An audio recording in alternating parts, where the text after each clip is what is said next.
Hello, everybody, and welcome. This is a very special episode of Nax Reviews, and I have a very special guest. Let's all welcome Ram Tan, our aficionado EDH Hello. Commander Specialist. Ram? Hel- I got overexcited. Yeah, hello. Glad to be here. Yes, it's all good. It's all good. It's good to be excited because Commander Legends is coming up. And when will Commander Legends drop? It should be dropping November 20th if it doesn't get delayed. That's the official release date. Yes. And we should be getting pre-releases from some of the other more popular YouTube content creators, which is where you're probably heading. So Yes, I hope so. But before we start, this is a review slash top 10 cards because there is a lot, a lot of Commander Legends cards, both old and new, that will be coming that we can play in limited style and on our commander decks. But a brief explanation, Ram, on what's the difference in drafting Commander Legends. What are we going to expect? so one of the things in terms of drafting is that, for starters, the booster packs for Commander Legends isn't your typical uh, 15 card booster. In this particular booster pack, it should have a total of 20 cards. In the pack, you're assured at least one rare mythic and two legend or legendary cards. So there is a chance that per pack you can get as much as 4 rares or mythics, 2 being the legendary slot, 1 being the rare slash mythic slot, and the last being the foil slot. Because all, like special sets, all booster packs will, I believe, contain foil cards as well. Are assured foil Okay. cards. Foil or showcase? Full art? Uh, Is that the case, or just plain foil in every pack? there it could be. There was actually Twitter, what's it called, infographic about what you can get in the draft boosters versus what you can get in the collector's boosters. So obviously collector's boosters, you'll have all of the premium stuff, so all of the pre stuff. But for draft boosters, I believe it's just the extended art that you cannot get. Correct me if I'm wrong. Okay. But Just post in the yeah. comments if we get the product wrong. So in Commander Legends draft, enlighten me. What is the deck size, and do you need to use all of the cards that you're gonna draft? Are we still going to draft like 3 packs only, or are we gonna draft like 4 packs or something? I have Okay, no idea. for this draft specifically, I kind of need to bring up my notes here. So it's still 3 draft boosters per player, but I believe so 3 draft boosters per player in an 8-player pod, and then once you open, so it's the same process, right? So everyone opens a pack, but instead of taking 1 card, each player takes 2 cards at a time, Ooh. and then passes to whichever direction the group agreed upon, which is usually clockwise. So again, just going back to the contents of the draft boosters, the draft boosters do not have basic lands, so there's actually more cards for everyone to pick. Ooh. Yeah. Ooh, that's very So exciting. this is basically done for coherency and for speed, because obviously Yeah. 15 isn't, 20 is a lot, A and lot. then even with a 15 card booster, you only have really 14 cards to work with, Yeah. 13 sometimes. So after the draft, players each build a 60 card deck, like how you traditionally build a sealed deck. But since it's 60, this also includes your designated commanders. So you're actually building a sort of commander draft, which is what this set is promoting. And the only thing that's different between this and normal commander, aside from the fact that you're drafting, is that it isn't strictly singleton. Because you are drafting, there are chances of you.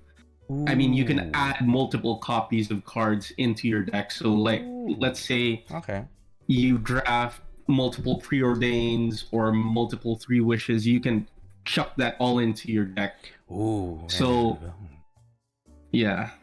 That's so very, it also doesn't say, but I believe in between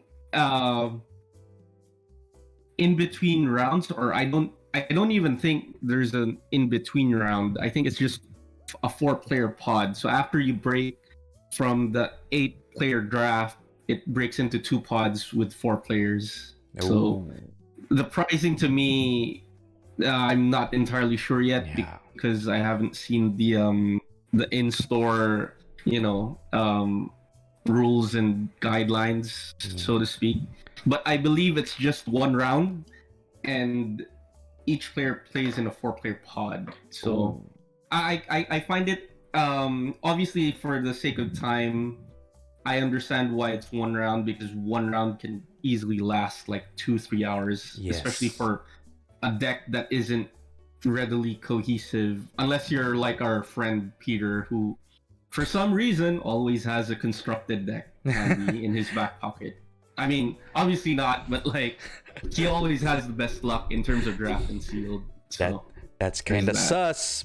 But with that in mind, we will now proceed with some notes. There's a little PowerPoint presentation, thanks courtesy by Ram.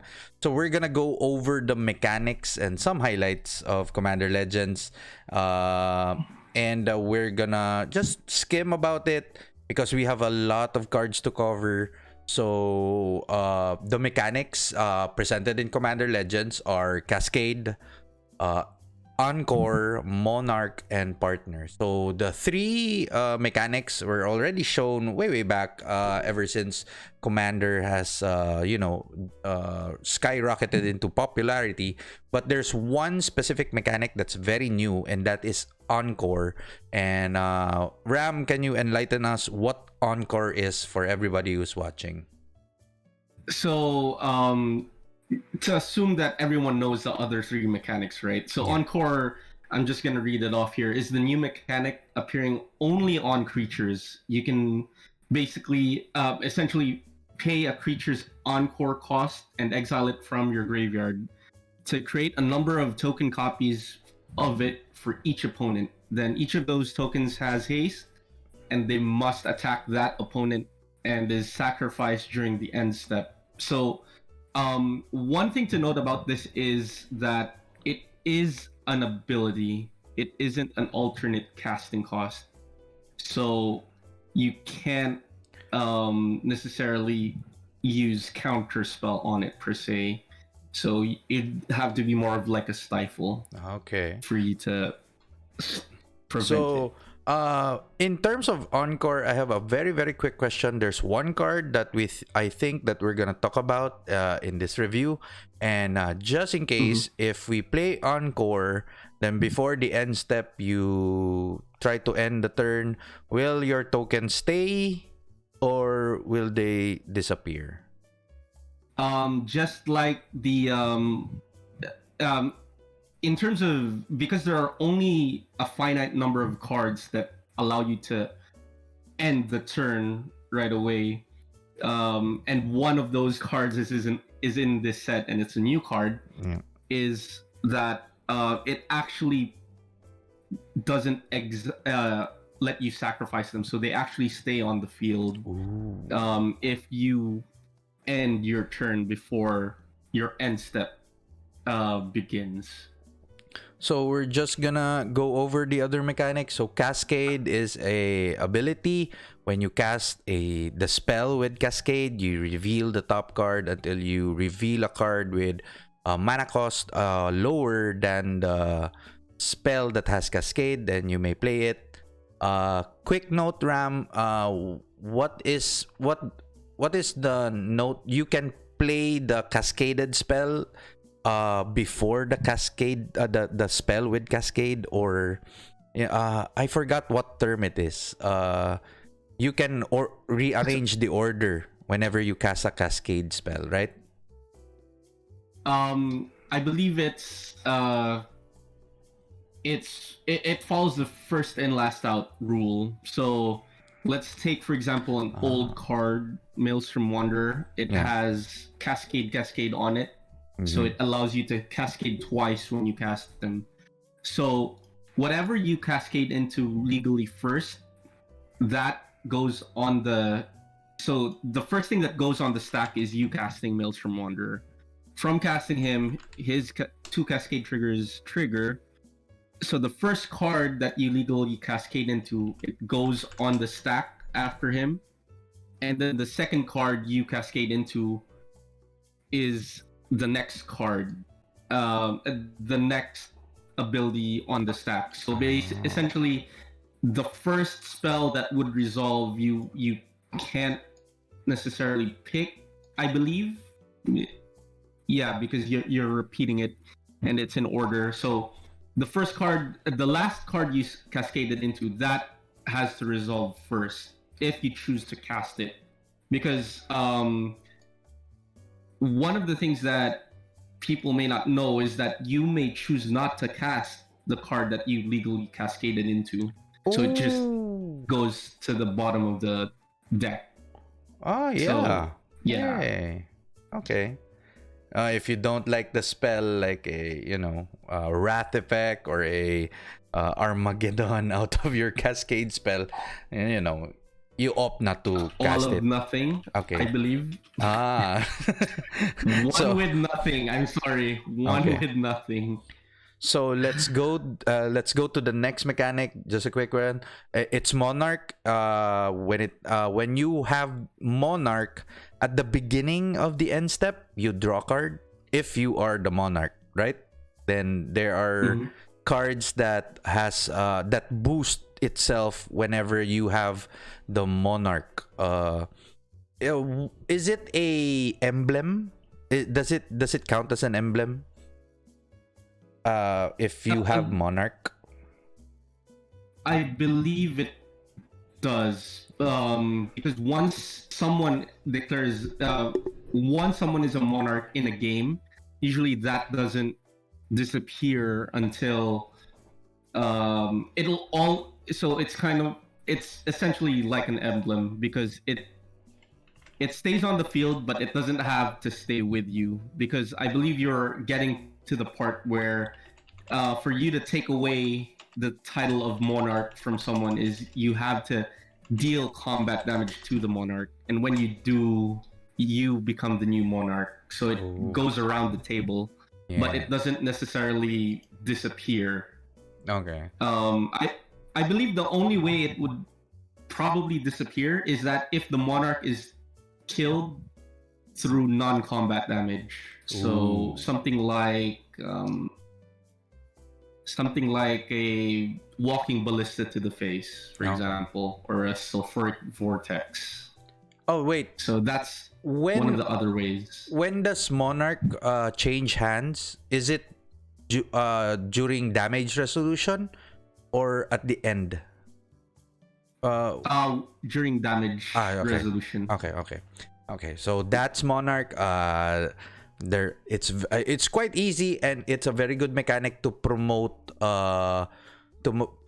threat assessment and knowing where to attack, who to attack, and when to attack.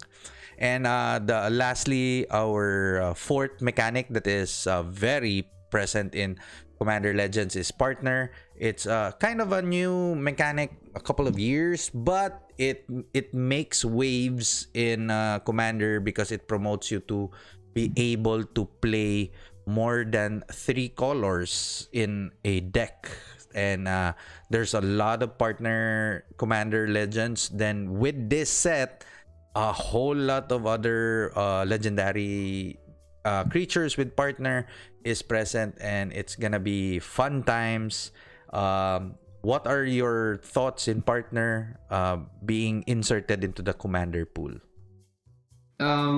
So a small tidbit fact about partner is that I'm not sure how long after it got released, but after it got released, there was the power creep was actually astonishingly high, hence why partner hasn't come back for some time.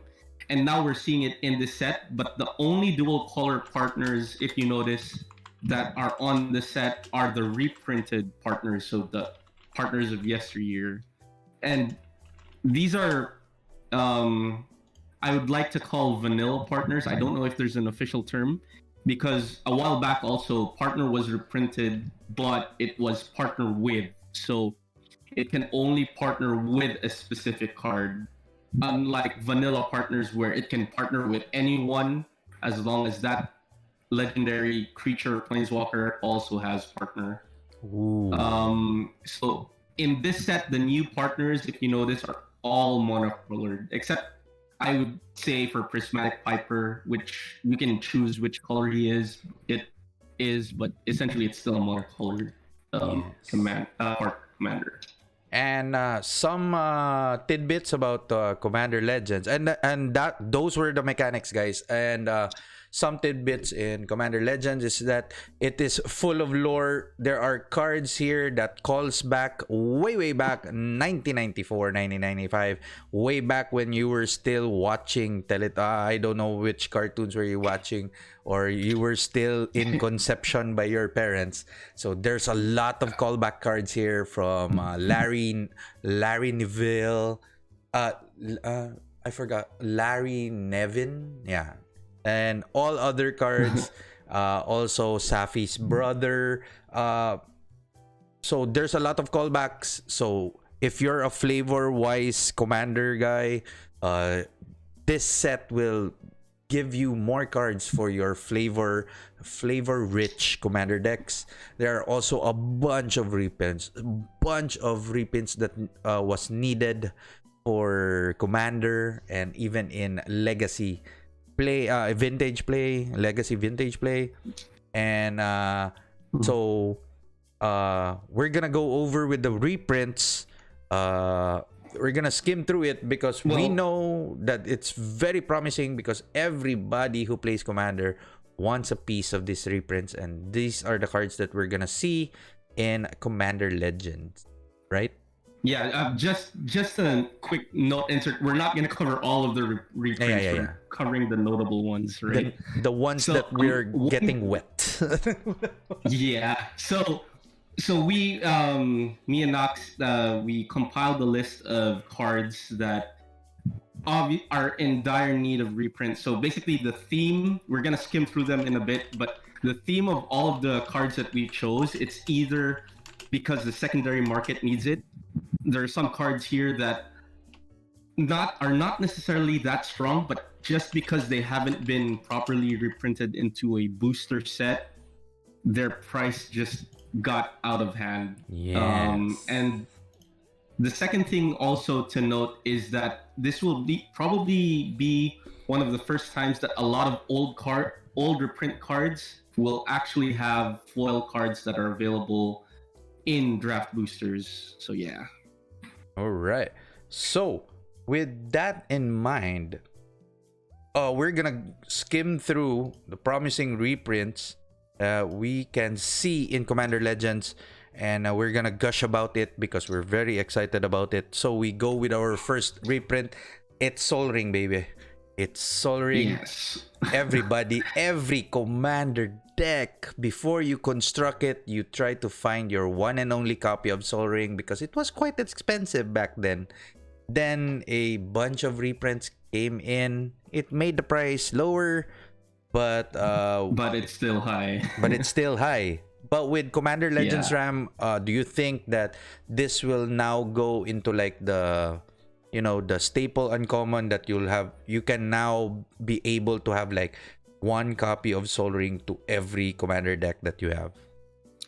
Yeah, I strongly believe so, especially the fact that it is uncommon. Um, for most people that take fancy to Commander, most likely, especially the ones that pimp out their decks, they'll be after that sweet extended art foil Soul Ring. Sugoi. Yeah. All Let's right. put a wow there. And we proceed with our next reprint. It's Command Tower. Also an auto include, especially with color decks. I'm not really familiar with this card because I'm piloting Golos. Oh no, I'm piloting Golos. No. Oh, Golos. What? No, I no, thought no, you no. were I'm Gitrog. No, I'm Oh. now Ulamog. I think I'm Ulamog right now. I forgot I forgot my deck. I forgot. I have to tinker with it. we I we have forgot. to play Yeah, I have to play back that again. Yeah, my you deck. know, cobwebs and all Yeah. that jazz. All right, so just so that we can get past Command Tower, so just like Soul Ring, this is one of the first prints into a draft, a booster set, and Yes. the only other time you could get a foil version of this is either you were into Magic back during what's it called, Commander Arsenal, and even back then that Commander Arsenal was expensive, and then the only other way is if you were a judge outside of buying from secondary market, because I believe there was a judge foil Command Tower. So with this printing into booster sets, more and more people can get access to that sweet extended art foil as well.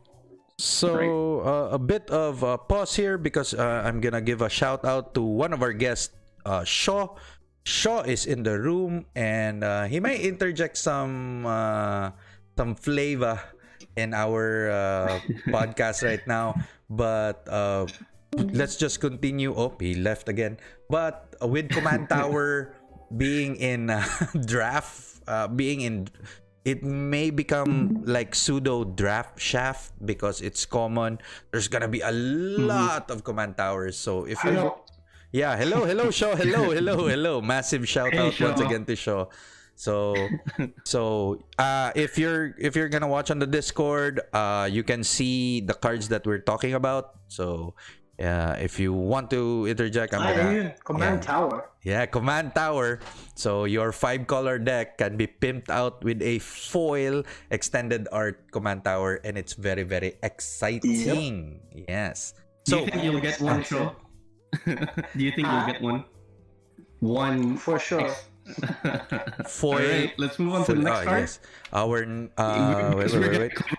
Yes. Right, Nax. And this one is also very spicy, but it is in Mythic, a reprint of Mana Confluence with new art, baby, and it's very beautiful. Yes, as Shaw mentioned, it is a buy a box. So, from a price of roughly $20, I really hope it goes down to the price that it deserves, which I see easily 18, 17. Yeah, same as I would say it's like it should be City of Brass, Exotic Orchard, somewhere in between that price range. So I hope with this being the buy a box, more and more, especially 5-color players, have access to Mana Confluence. Let me just check how much Mana Confluence is right now. Is this buy a box card in foil also? That is a good question.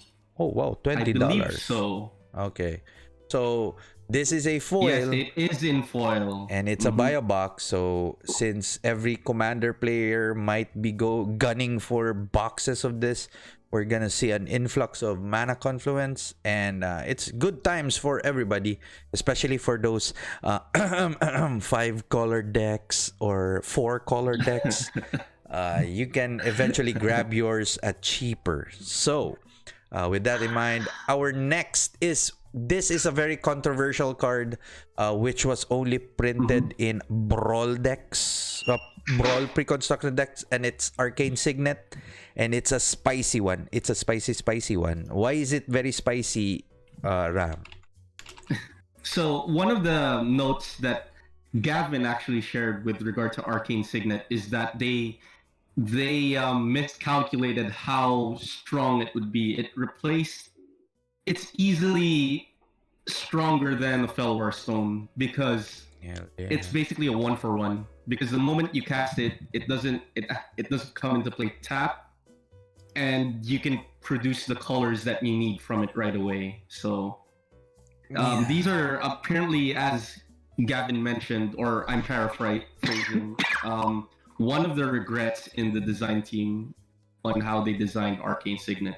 But there's no regrets for us commander players because we have our signet that can produce any color based on our commander, and with again with a foil full art foil extended art card, this would look really really beautiful into blinging your own commander deck.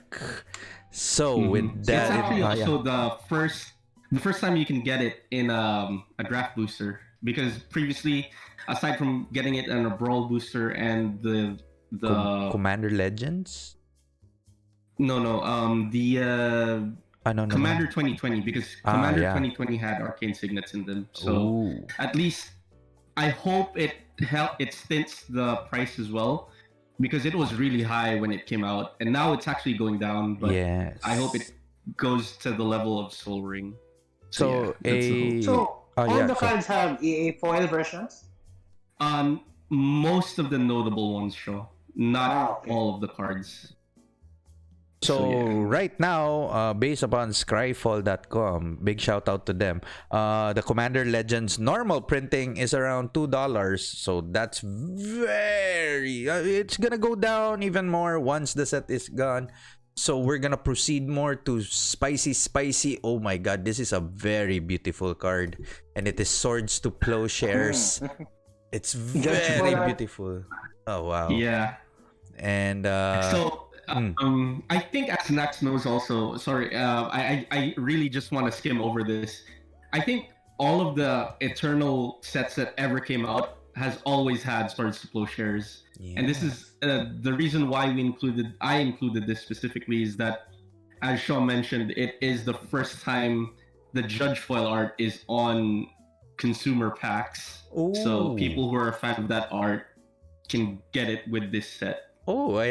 This was already made into a card before. I don't know. Oh dear, it's beautiful. It's beautiful. I like it. It's very flavorful. But we're gonna skim through it again because preordained with a very beautiful. Look at that extended art. Oh my god, it's so pretty. It's so clean. It's so pretty. And if you have a foil extended art, it's gonna be pretty. You're gonna put it into your storm decks. Beautiful.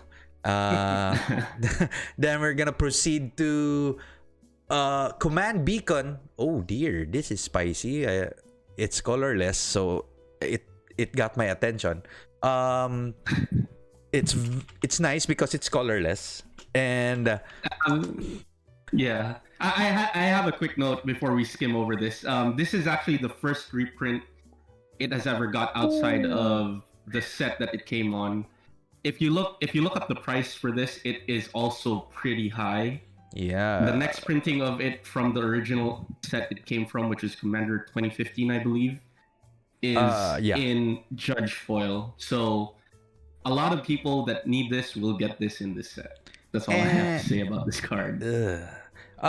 Sure. If you're a 5-color deck, do you automatically put in Command Beacon for your commander, or does it matter in enters the battlefield commanders? Sure.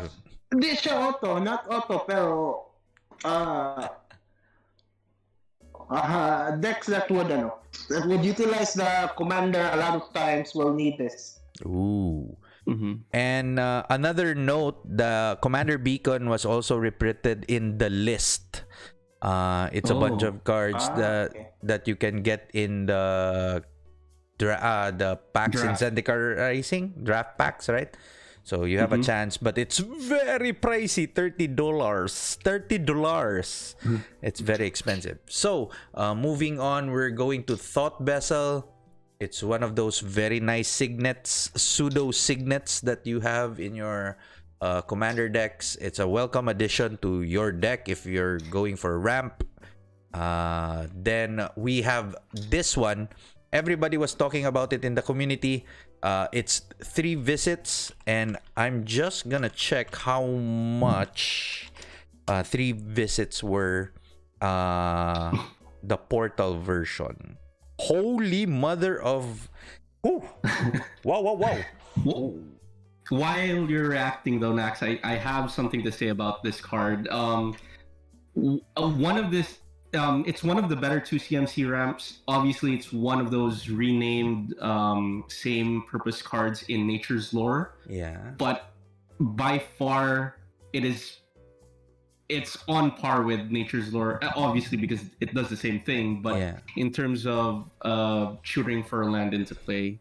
And I also hope actually this opens up. I know it isn't the first 3 Kingdoms card that got reprinted, but because it's uncommon and because it's not one of the rarer ones, I really hope that it opens up for more of the 3 Kingdoms cards to get reprinted into a booster set. I'm looking at you, Imperial Seal and Capture of Jingzhou.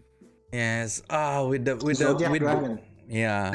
Zodiac Dragon. With the wording in 3 visits, just searching a forest card, not a basic forest card. It's like an additional to Nature's Lore if you're into green-based multicolor decks. So this is very spicy. Woo! $100. $100. Very, very spicy. And we proceed with a Staff of Domination. Staff of Domination, another reprinted card with the extended art, which looks very, very pretty. And we go to this card. This card is a very spicy Mana Drain. Mana Drain, baby. It's gonna flood the market with lots of Mana Drains. The price, oh dear Lord. I definitely hope it goes down, despite the fact that it got reprinted in Iconic Masters. It only proliferated the price. It just got worse than it was before. So hopefully it goes down with this printing. So right now it's projected at like $80. But you know, there's gonna be a lot of boxes that's gonna be opened, and we hope that we see this. Also, Vampiric Tutor, is this the 3rd time this is printed, or is this the 3rd time? I think. 5th? Yeah. 6. In the new border, it's the 2nd time. In a new border. It's a new border. Oh, but it's still very pricey still. But we're gonna expect black players very happy that they have another shot of opening packs and getting a Vampiric Tutor. And this one also, this is the first time this is going to be reprinted, right? Scroll Rack. Actually, 2nd time. 3rd time. Because the 2nd time was in Inventions. Okay. And the 3rd time is in the list. So it'll be oh yes, also so it's the 4th time, but it'll actually be the first time in a draft booster setting for you to get it versus getting it in a set booster, which the chances of that happening are astronomically high. Oh wow. It's just yeah. And we also have Rings of Breithart. It's also a very expensive deck. I miss my card. It's missing. I can't see it, but you know, I wish to put it in my Brago deck before. Oh dear. So, let me just interject. This is actually the last of the notable reprints that we have, and the reason why I asked it to be last is because this card is an example of how it shouldn't be at the price point of where it is right now. Yeah. Right now, it's just insanely expensive, and Agree. With it being reprinted, I hope it normalizes. It is a strong card, don't get me wrong, but I feel like the price tag doesn't justify the Ooh. strength of this card because it needs others to, you know. I It's miss basically my an enabler. Lorwyn Rings of Breithart. Oh dear Lord God, it's $60. You have to find that. Oh wow. You know it. I think it was higher Yeah. before this got leaked. So Even the Kaladesh Inventions is like $100, and it's like, oh wow, okay. But with an extended art, if you're gonna shell out dough to pimp up your commander deck, then it's looking really really pretty. With that, those are the possible reprints. I'm very excited for Commander Beacon because I'm gonna put it into my colorless deck, which I forgot who's the commander. But we're now gonna proceed with our top 10, our main event for this Nax Reviews with Shaw and Ram. And we're gonna skim about. I also see that these cards are gonna be so spicy. This is gonna see heavy play in Commander, and we're gonna look at them one by one. So quick note also for the viewers, right? The top 10 and whatever other lists that come out, these are all brand new cards. So yes, none are reprinted. So non-reprinted here. point. We don't need them old cards. We need new cards. Come on. So with that in mind, we go to number 10, and he is Eligeth Crossroads Augur. How do you say that? Augur.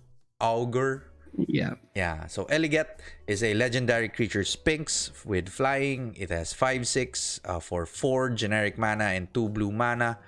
And Eligeth has, if you would scry a number of cards, draw that many cards instead. And Eligeth has partner. So Ram, take it away. So Eligeth is one of the. So this is actually. I believe Nax has his own top 10, but unfortunately, we're going with my top 10 here. So for Eligeth, the reason why I placed him at top 10 is because there are so many cards that utilize Scry. Obviously, it's not as broken as as drawing cards, but with this partner, I can easily see it being a broken commander. Some of the key cards that I noted here that would work very well with it would be Oath of Jace, especially if you run multiple walkers. You get to draw instead of scry. And then there's also Serum Visions and Preordained just become Ancestral Vision. Oh dear. Oh wow. Obviously not instant speed, but still. There's also Tamiya's Epiphany, which is, I believe, four blue, so 6 total CMC, which is scry 4 and draw 2. So it's essentially a draw 6 for 4. Yeah. So quick note, if you reading the card, says the card, but preordain, it becomes a sorcery speed ancestral visions if you have this one. So oh dear Lord God, even the omen of the sea, oh dear, and even Zendikar Rising's Deliberate. If in this unfortunately there is one card that I was looking when I saw this, and it doesn't work the way we want it to work, and that card is Soothsaying, because the wording on it isn't scry, it's pay X to look at the top X cards. It wasn't reworded. Oh dear. Not scry at all. Yeah. Even in the Oracle it's a good thing as well. Yeah. So what do you think is the most potent scry engine that you can pair up with Eligeth? For me, there are the Oath of Jace if you have Planeswalkers and all, and there's like a whole suite of like common and common cards, very cheap cards that can scry. So if with Eligeth out, so which color combination would Eligeth be perfect as a partner commander? Actually, it could go either way because I believe Elegeth is just the partner that provides card advantage for your deck. So one of the other top 10 cards I believe would work well with Elegeth, but also one of the cards that I was thinking about would be Thrasios. Although it is a Simic partner commander, it has the ability you pay 4 to scry and then reveal the card. If it's a land, put into play, or if it's a non-land, you draw it. So essentially, when you scry, the moment you scry, you draw it instead, and then you just reveal the top deck. So it's with Training Grounds, it can Training Grounds and Hearthstone. It can just be a 1 to activate to draw 2. Dear Lord God, drawing cards is very good in Commander as well. All in all, I'm very excited for Elegeth. If you're gonna build around this deck, you're gonna have to build around Scry. What if you could do like a Viscera Seer Infinite Loop? You could draw every card in your deck. So there are a lot of possibilities, and Elegeth looks very, very spicy. So upon seeing this card, will you put this in your 5-color deck? That space. How about a Sphinx? Space. Yeah, no space. How about a Sphinx tribal with Consecrated Sphinx, Elegeth in the board? Oh dear, the cards. Yeah, anyway, so with that in mind, we move on to our number 9, and our number 9 is the Cycle Lands. The Battle Lands, right? Yes, I believe it's popular coined as Battlelands. Yes. The reason behind that is because it first got introduced in Battle Bond. With the allied colors. So these are the remaining colors that were not seen in Battle Bond, or yes. Yep. Oh wow.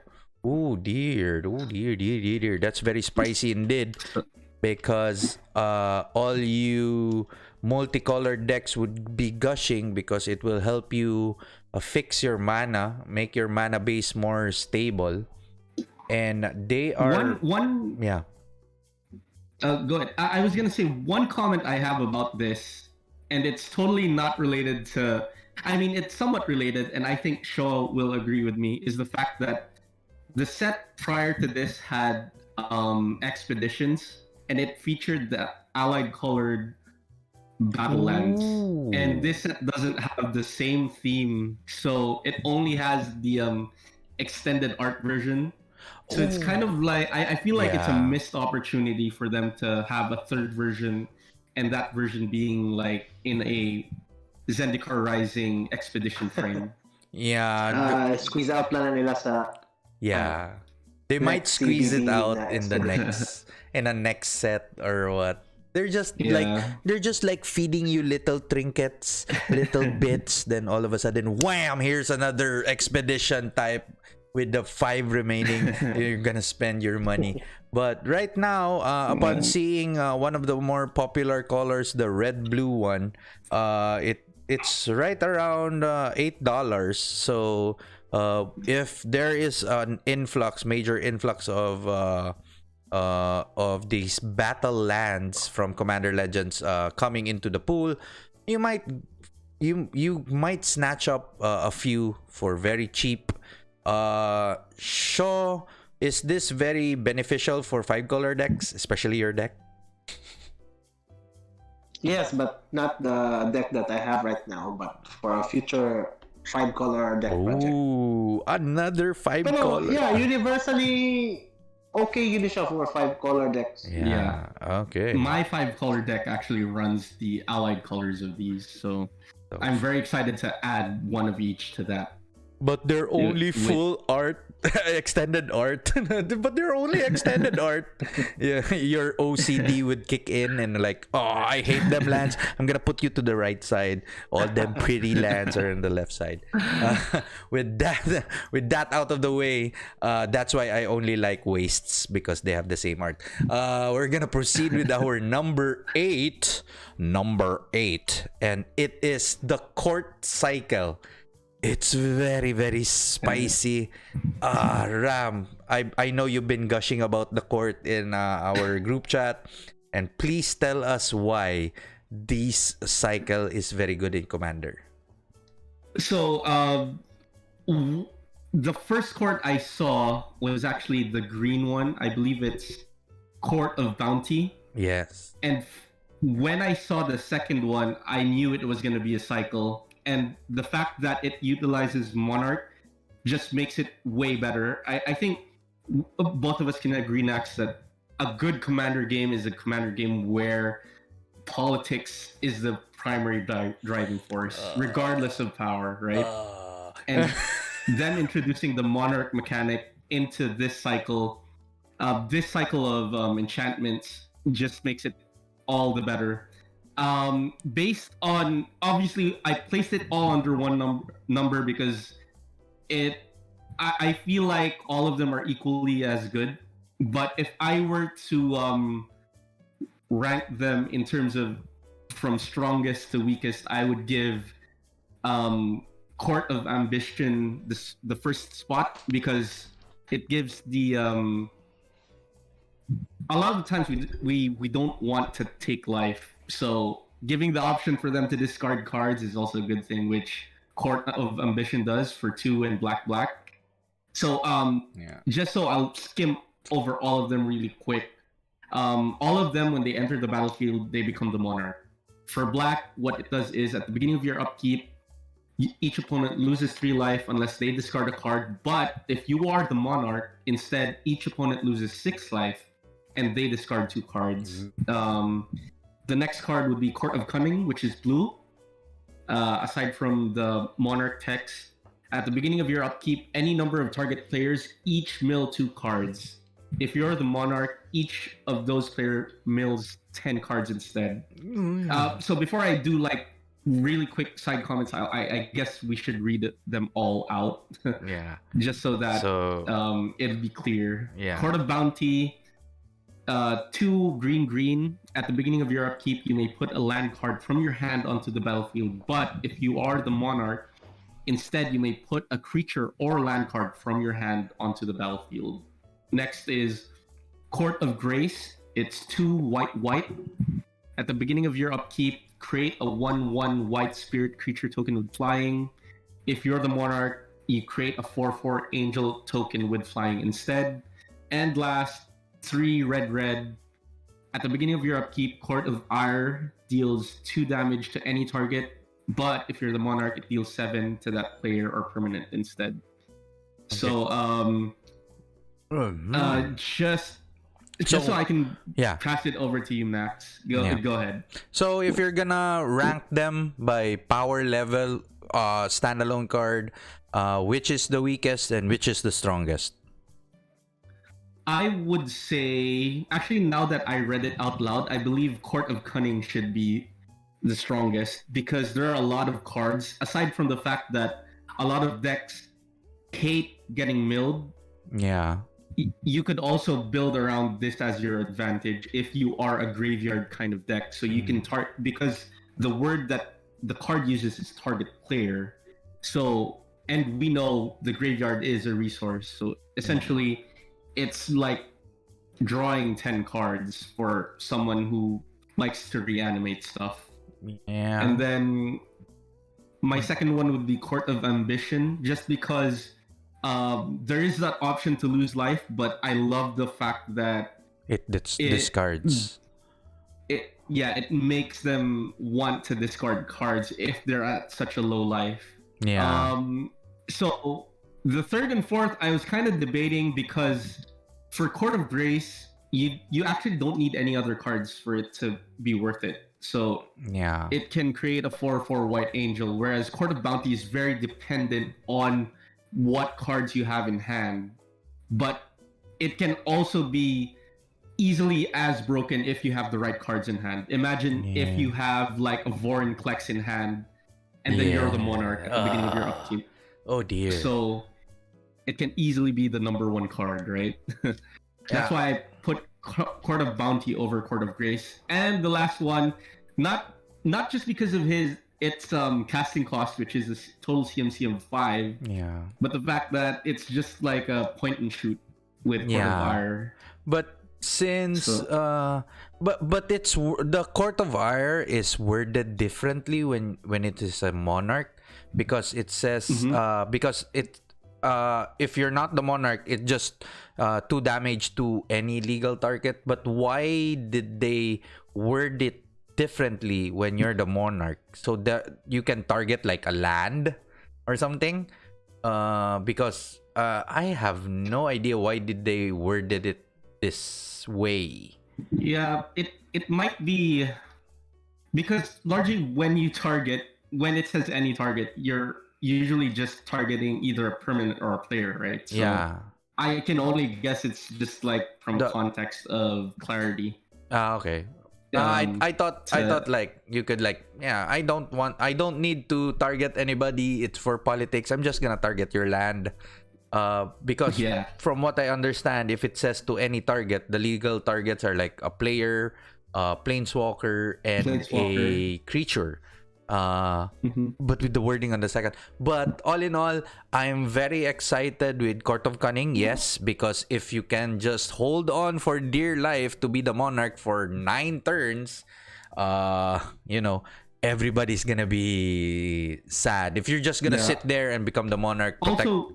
I would like to point out the fact that you can target any number of players. So you can skip the player who likes to get milled, right? Yes. And you can just mill the people that don't like to get milled. So there's that too.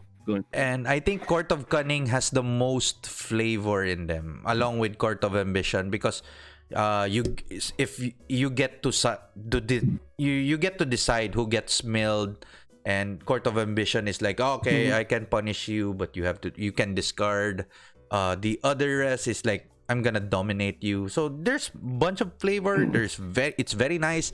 I like Court of Grace most especially because if you're not the Monarch, you still generate tokens in order for you to just slide 1 damage, then become the Monarch again, protect your monarchy, and spew out 4/4 angels. So I guess that makes sense that it's like the median among all of the courts, right? Yeah. Because regardless of what you have in hand, what your board looks like, you're still gonna spit out either a 1/1 or a 4/4 either way. For me, Court of Ire is the weakest one, and Court of Cunning, flavorful one. Court of Bounty has a very high ceiling. It depends on your hand. Yes, it's true. Anyway, before we get to sitting this court and dozing off, we're gonna move to number 7. And number 7 is my favorite, Sakashima of 1,000 Faces. So Sakashima you can start this, Nax. Yes. And then I'll take it after you. So Sakashima of 1,000 Faces is a legendary creature, human rogue for 3/1 with 3 generic mana and 1 blue. And Sakashima says, you may have Sakashima of 1,000 Faces enters the battlefield as a copy of another creature you control, except it has Sakashima of 1,000 Faces other abilities. The legend rule does not apply to permanents you control, and Sakashima has a partner. Oh dear Lord God, this is a very good card because it calls back to Kamigawa. There's like 2 cards in it. It's Sakashima and the mirrors. Shaw, what was that that artifact that denies Mirror Gallery? Yeah. That one.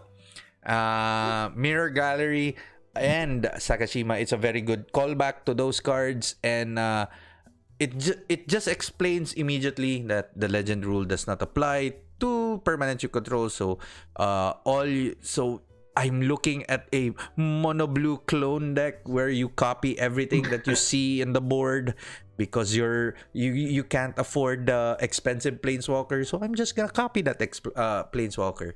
I love copy abilities. This is one of my pet decks way back, and I am very happy to see Sakashima being enthralled in wait, we have another guest, and we're gonna call back to Reiko baby.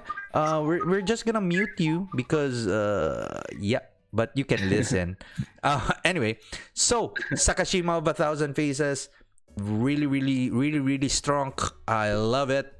It has also partner, so if you can pair it with either a white, so that you can like use blink effects also, because in this deck, so Sakashima is really good, but it only copies a creature, and I love me some Sakashima, agent of treachery, shenanigans.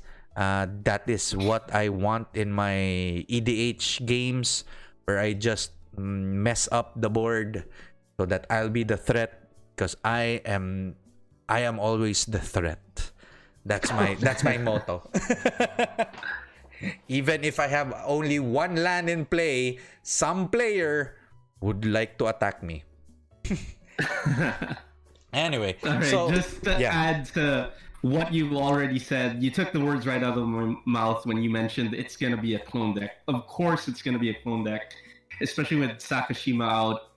The clone that I want, that's legendary, that I want to like make tons and tons of copies of, the first creature that comes to my mind is Elishnorn. Just because it does like a one-sided board wipe. If all of your copies are Elishnorn. Holy wow. Right? Yeah. Oh wow. Oh wow. Oh, you have an Elishnorn. I have an Elishnorn. Hey, I'll copy my Elishnorn. Oh, right? Dear Lord God.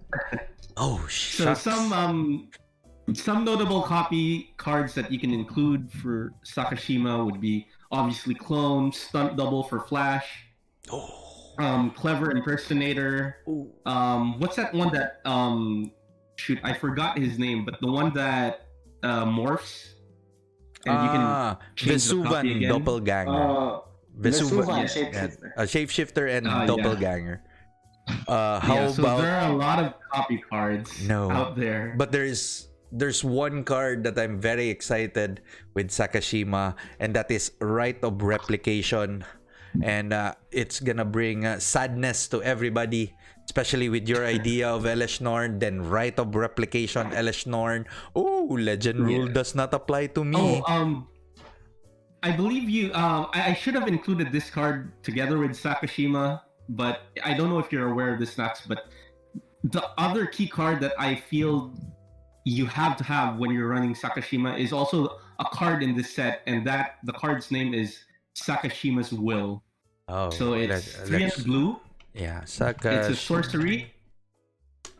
Choose one. If you control a commander, as you cast the spell, you may choose both. So the first condition you can choose from is target opponent chooses a creature they control, and you gain control of it. And then the second condition you can choose is choose a creature you control, and each other creature you control becomes a copy of that creature until the end of turn. So the way it's arranged, and if you have Sakashima out, what happens is you gain control first of whatever creature they choose, and then you can choose from either any of your creatures that are on the board or one of the creatures that they gave you.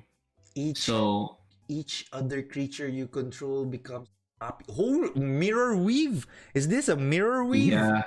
Oh wow. Oh wow.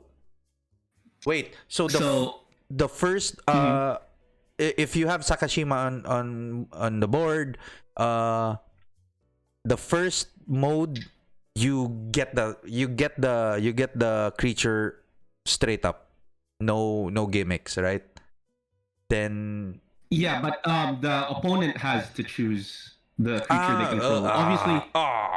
Obviously if they have one creature they have no choice, right? But How about a hopefully Blightsteel Colossus?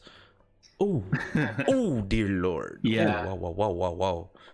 Okay, so So yeah. on the topic of partners, though, just so we can finish with Sakashima here, I see really good partners in Vile Smasher and Tana. Vile Smasher is the Rakdos partner, and Tana is the Gruul partner. The Yeah. third partner that I have chosen for Sakashima is actually part of this list that we have not yet encountered. So Yeah. I'll save that discussion for when we get to that partner. So we'll get Unless Yeah. Sho or Nax has anything to add with Sakashima. so Sayang lagi print ang OG. the Yeah. OG Sakashima. It would create Yeah. confusion if you have like two copies of two different. But you know, Sakashima tribal. Why not? we Why don't, not? we don't why not? But moving on, and the mana cost is very, very efficient with only one blue mana. Yes. Take note. But with that in mind, we're gonna move to number 6, and number 6 is Keeper of the Accord. So Keeper of the Accord is a creature human soldier with 3/4, and it has 3 colorless mana and 1 white mana, and it has a lot of words. But at the beginning of each opponent's end step, if that player controls more creatures than you, create a 1/1 white soldier token. And at the beginning of each opponent's end step, if that player controls more lands than you may search your library for a basic plains card, put it onto the battlefield, tap, then shuffle your library. So I guess you're gonna shuffle a lot of times with Keeper of the Accord as your turn 3. Yeah. So for this card, this is actually one of the cards that Gavin highlighted as their effort to try and buff up white, because right now, well, actually for the longest time, red and white have always been the worst colors in Commander, just because they don't contribute as much. But recently we've seen like a huge boost in red. So in cards like Dockside Extortionist, for example, which is so broken, they're also in it card. Missed opportunity to reprint. Yeah, I believe so too. And I can only imagine that Dockside Extortionist has gone up with the news that it hasn't been reprinted. So another thing that we forget, Keeper of Accord is also a 3/4 that we didn't mention. But the other thing that I love about this, there are two other things that I love about this. One, it isn't legendary. So if you have clone effects, or if you can somehow create another copy of Keeper of the Accord, you'll have multiple effects on the stack without having to rely on Sakashima's legendary rule. So Okay. right? So quick question. If you have 2 Keeper of the Accord into play, then at the beginning of each of your opponent's end step, he has more creatures than you. Do you have 2/1/1 white tokens? Or do they trigger at the same time, or do you layer it? No. It's stacked differently, basically. Okay. So Keeper of Accords A, I believe, since it's 2 different paragraphs, it's 2 different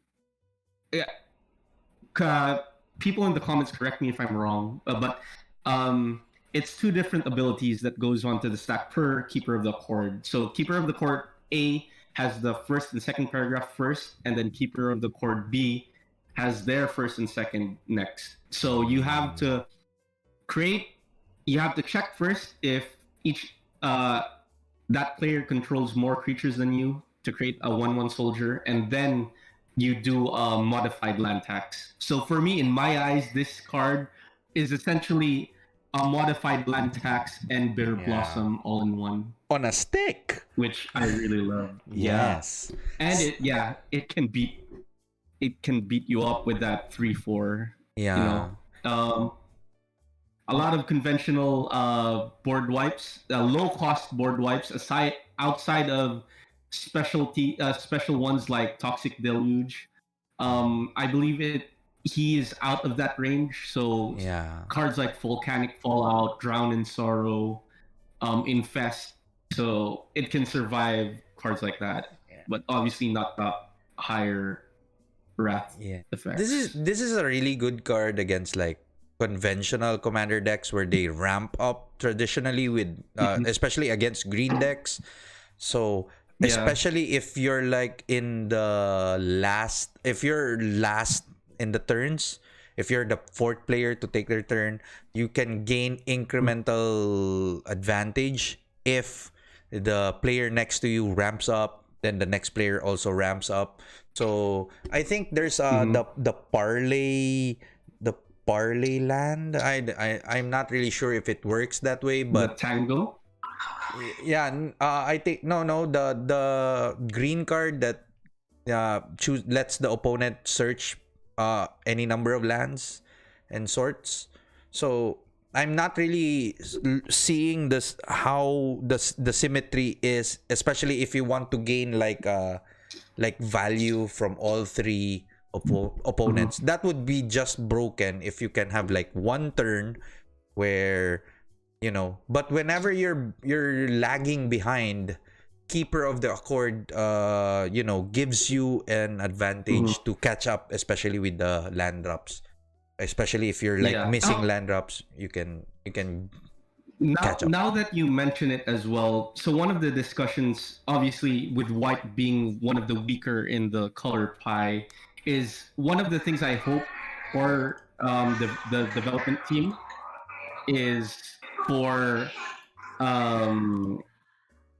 what's it called? Is for white to develop the search of planes more often. Yeah. They have it in land tax. They have it in the to cast lion. I forgot, but essentially it searches for planes and puts it into play. And there's also the Wayfarer's Guide, I believe. Yeah. But so that was sacrifice something, right? The Wayfarer. No. No. It's just a land tax ability, right? Yeah, but you can search for any land. Yeah. What was its name? Yeah, it was that creature. Weathered so Wayfarer. I hope that Weathered Wayfarer, that's the one. So I hope they print more cards to like at least give white kind of an edge, because most of their innate white properties doesn't really, Yes. speak much in terms of commander. White is very sad boy in commander. Keeper of the Accord is like shining hope that white will get better as more cards get into the commander pool. So with that in mind, we're gonna move into the halfway point and we're gonna go to number 5. And number 5 is Promise of Tomorrow. I really like this card. Promise of Tomorrow is an enchantment for 2 generic mana and 1 white mana. And it says whenever a creature you control dies, exile it. At the beginning of each end step, if you control no creatures, sacrifice Promise of Tomorrow and return all cards exiled with it to the battlefield under your control. Oh la la la la, it's very very spicy because your creatures are willing to die for a moment. Then you sacrifice Promise of Tomorrow. Then poof, it became Coco Crunch. It's like a momentary retreat, right? So, yes. One thing I like about this is the flavor text. I really love it. Very simple. Death can wait, right? Yeah. Decks running this will most likely have some sort of sack outlet combo, or they should at least incorporate it. Like something as simple as what's it called? One to cast Skull Clamp, right? It isn't exactly a sack outlet, but it gives you value usually to kill a creature, and that creature goes into Promise of Tomorrow. So it gives you card advantage. It's essentially a ticking time bomb. Yeah. The downside obviously is the way it's worded is that at the beginning has of to be each... at the end step. Yeah. So outside of that, there are so many opportunities for other people to just wreck Promise of Tomorrow. But Yeah. one thing I believe that this card would have a home in would be decks that run Act of Treason-like effects, and then sacking them before the delayed trigger happens to return it, Ooh. right? Right? So, Ooh. because the way Promise of Tomorrow is worded is, at the beginning of each end step, if you control no creatures, sacrifice Promise of Tomorrow and return all cards exiled with it to the battlefield under your control, not their owner's control. So now you have the cards permanently in your field. I like it. And So for the casting cost and the very high risk, high reward nature of its trigger, I think that's why it's at number 5 for me, because it's really good. so hear me out, Ram. You have a Boros commander deck. You have Promise of Tomorrow in your in the field. Then you cast Through the Breach, putting in Emrakul, swinging, sacrificing it at the end of turn. It goes to Promise of Tomorrow. Then at the end of turn, since you have no creatures in play, because Emrakul was the only creature, which trigger first? Do they trigger at the same time, or can you do my dream scenario? We can do your dream scenario, because you actually choose which triggers first. I mean, which trigger results first. So I give it a wow. Because both of them say, actually, let me just bring it up, Through the Breach. Because both of them say, if I'm not mistaken, at the beginning of your end step, correct? Yeah. Yes, so at the beginning of the next end step. So you actually choose the order. Also, the good thing I failed to mention, I forgot, is that even though it has like a very high risk, high reward kind of vibe to it, it checks every end step, not just your end step. Yeah, is one of the things that I forgot to mention, that we didn't highlight enough. But that would be like a surprise MF to the player before you when he does his board wipe and he forgot that Promise of Tomorrow is in play. Every effort of removing those creatures, if Promise of Tomorrow is left unchecked, it's like, ta-da, we're back, and like all the enters the battlefield triggers happen, and there's gonna be a long end step for everybody because of all the enters the battlefield triggers. And with that in mind, there is always a promise that we are going to number 4, and number 4 is Kodama of the East Tree. Is he printed before as a legendary creature, or this is the first time that Kodama? This is the first time for this Kodama, but there have been I think at least one. I'm not sure how many, but I know there should be like 5 Kodamas: East, West, North, South, and the primary world tree. Yeah, okay. Kodama of the center, East, North, South, and without the West. So the West is missing.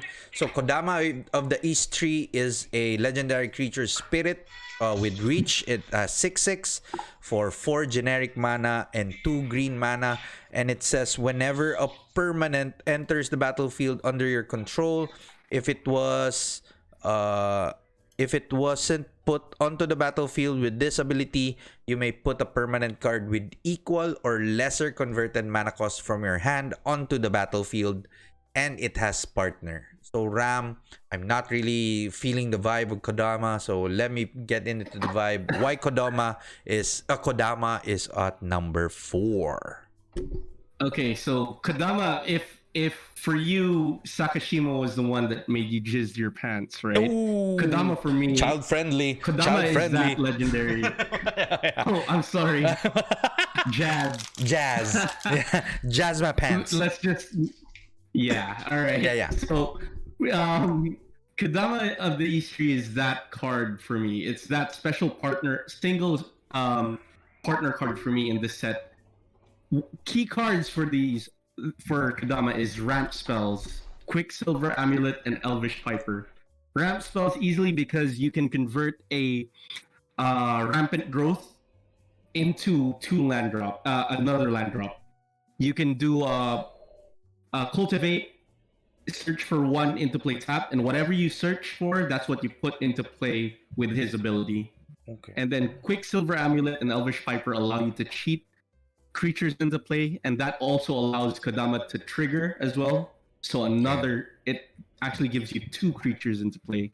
So this synergizes really well with the green court. And one of the better commanders to pair it with that came up in my mind was our number 10, which was Eligeth, who just gives you a lot of value for scrying aside from card draw.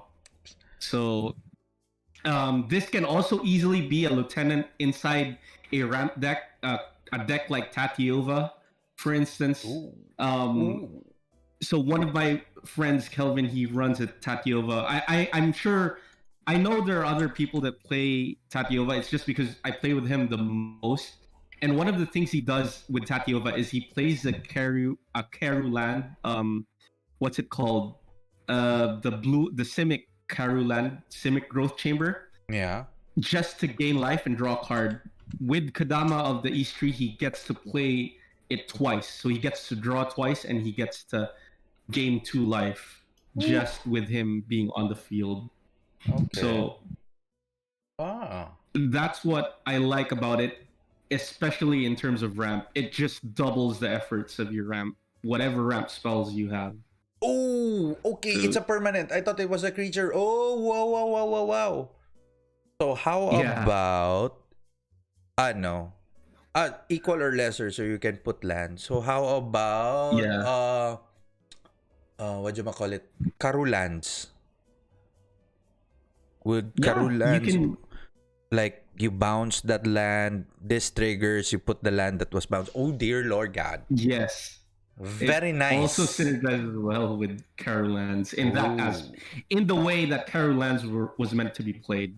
So obviously, my example, Kelvin has been abusing Karu land just to trigger a landfall effect in that of Tatiova. Dear ma, this very good. This is now you've convinced me. This gets a vibe. You can also partner it with a red-blue commander with partner, so that you can play with Cascade also, so that you'll have plenty of shenanigans. You're a permanent heavy heavy deck where you with Cascade, and every time you Cascade with Kodama in play, you get another permanent spell and you get another permanent spell from your hand. Oh dear Lord God, this is very good. Oh dear. So and as long as you have a hand, Kodama is just lethal. So you have to have removal if your opponent has like 7 cards in hand or 20 cards in hand, especially because whatever he puts down, it just snowballs really fast. Oh, it's very spicy. I see the casting cost as a bit of a setback, but I feel that's something I can overlook for the effect that it gives. But you can put a land instead if you have like, oh dear, I have like big mana cost in my hand. I can just put a land and it doesn't put into play tap, so you can use the mana to cast again. This triggers again. And why is this rare? Wow, it's very strong. I like Kodama of the East Tree. If I have a chance to make a deck with Kodama and one partner, I might do some broken things. You pair it with Sakashima, because then you get to put 2 clones instead of 1, right? I now hate you. I hate you, and because you've given me an idea. And yes, Sakashima and Kodama, Kamigawa block, shout out. Holy shites. So with that in mind, before you totally convince me and pre-order a box or a foil print of Kodama, which was printed at rare, and it's very good. We proceed with our top 3, but before we proceed to our top 3, we're just gonna skim through some very notable notable mentions. And these are the new cards also. We have no reprints in the notable mentions.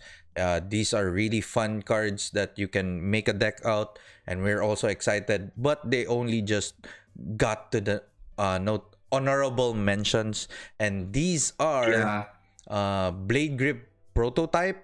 So we're starting with this card, right? This just a quick side note before we proceed with notable.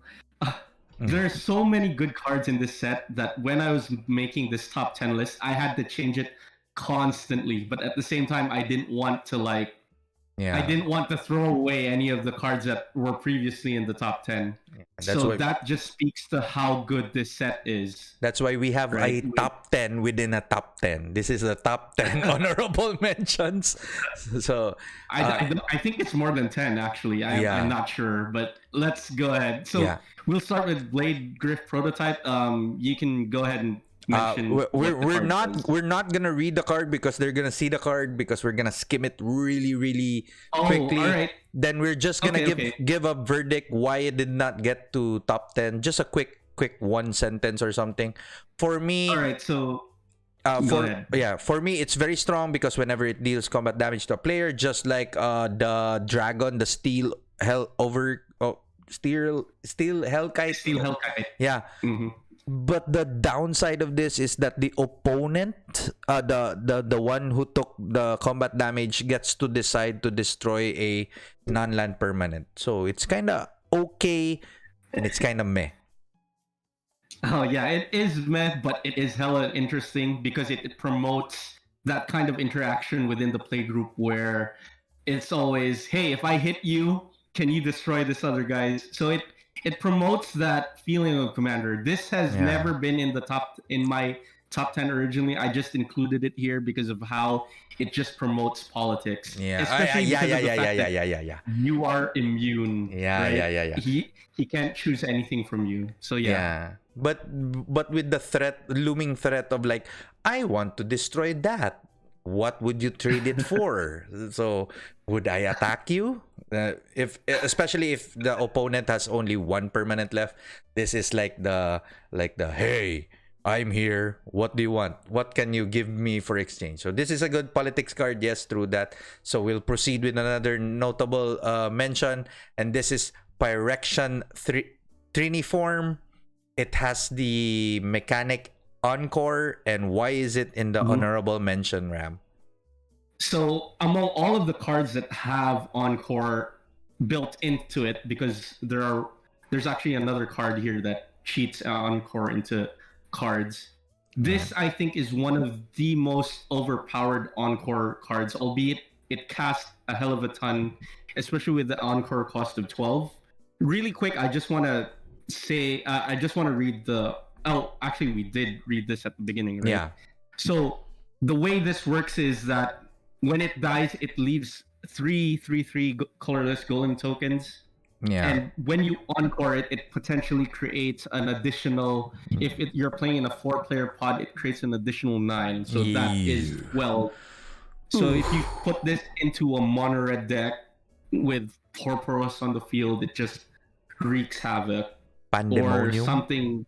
Yeah, or something with overrun effects, right? So this actually goes wide really fast. Yes. And you can see this in most decks because it's colorless. And yes, Porporos, the new one, the new Porporos god, or the old one. It can be the new one. It can be the new one for just to put it into play. Cheat it into play. But easily it can be both. Because when it dies, it just creates 3, it deals 2 damage. So it potentially creates 12 plus 1, 13 times 2, 26 damage. And you have the old in a mono red deck. Oh wow, mind blown. Terror of the Peaks, Pandemonium, mind blown. This is a good card. Pyrexian Triniform. We proceed with our next card, and this is I think uncommon. This is our very first uncommon, I think, ever that we previewed, and this is Rograk, son of Roga. Oh my gulay. So it's it's a very unique kobold because it has kobolds have 0 to cast. And why is it an honorable mention for an uncommon? It's the first Cheerio commander. So Cheerio, for those who aren't familiar, why it's called Cheerios, it's because it's taken from the Cereal? donut-shaped cereal with the same name and how it looks like a 0. So if there were cards, Voltron cards, and if you were going for a budget, Rograk is such a good card to put into, just because it already has First Strike, Menace, and Trample on it. I wish it had haste, but hey, for a 0 to cast, those 3 is like a godsend already for me. Yeah, and As what a commander. and what would you feel if on turn 1 somebody cast Rograk, and on turn 2 he swings you with Rograk without any attachments? How does it feel? It's just making a statement. It's making a statement, and I think I will do that. Then we proceed with another one, which is possibly a very good partner for Rograk, and it is Arden, Intrepid Archaeologist, and Armored Sky Hunter. Why are these 2 cards together and they are honorable mention? Again, these are part of the campaign to strengthen white, quote unquote. And specifically, I paired these 2 together because they want to incentivize you to go for the Voltron build. They want you to do auras and equipment.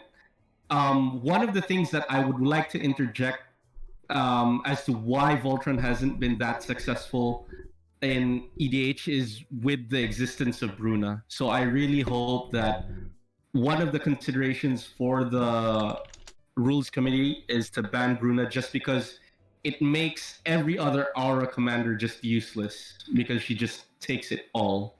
And with these two to promote Voltron, especially with Rogak, I feel that it is the best partner for Rogak in Arden. The way you can just attach everything for free if you don't have the Pure Steel Paladin. At the beginning of combat? Wow. Okay. Yeah. And how Armored Sky Hunter just like grabs you more auras and enchantments. Oh dear. But I was it's kind of like an offshoot. It could have been like a little bit broken if Armored Sky Hunter was like because this is Arden only triggers at the beginning of combat and Armored Sky Hunter attacks. Yeah. There's a disparity. Wait.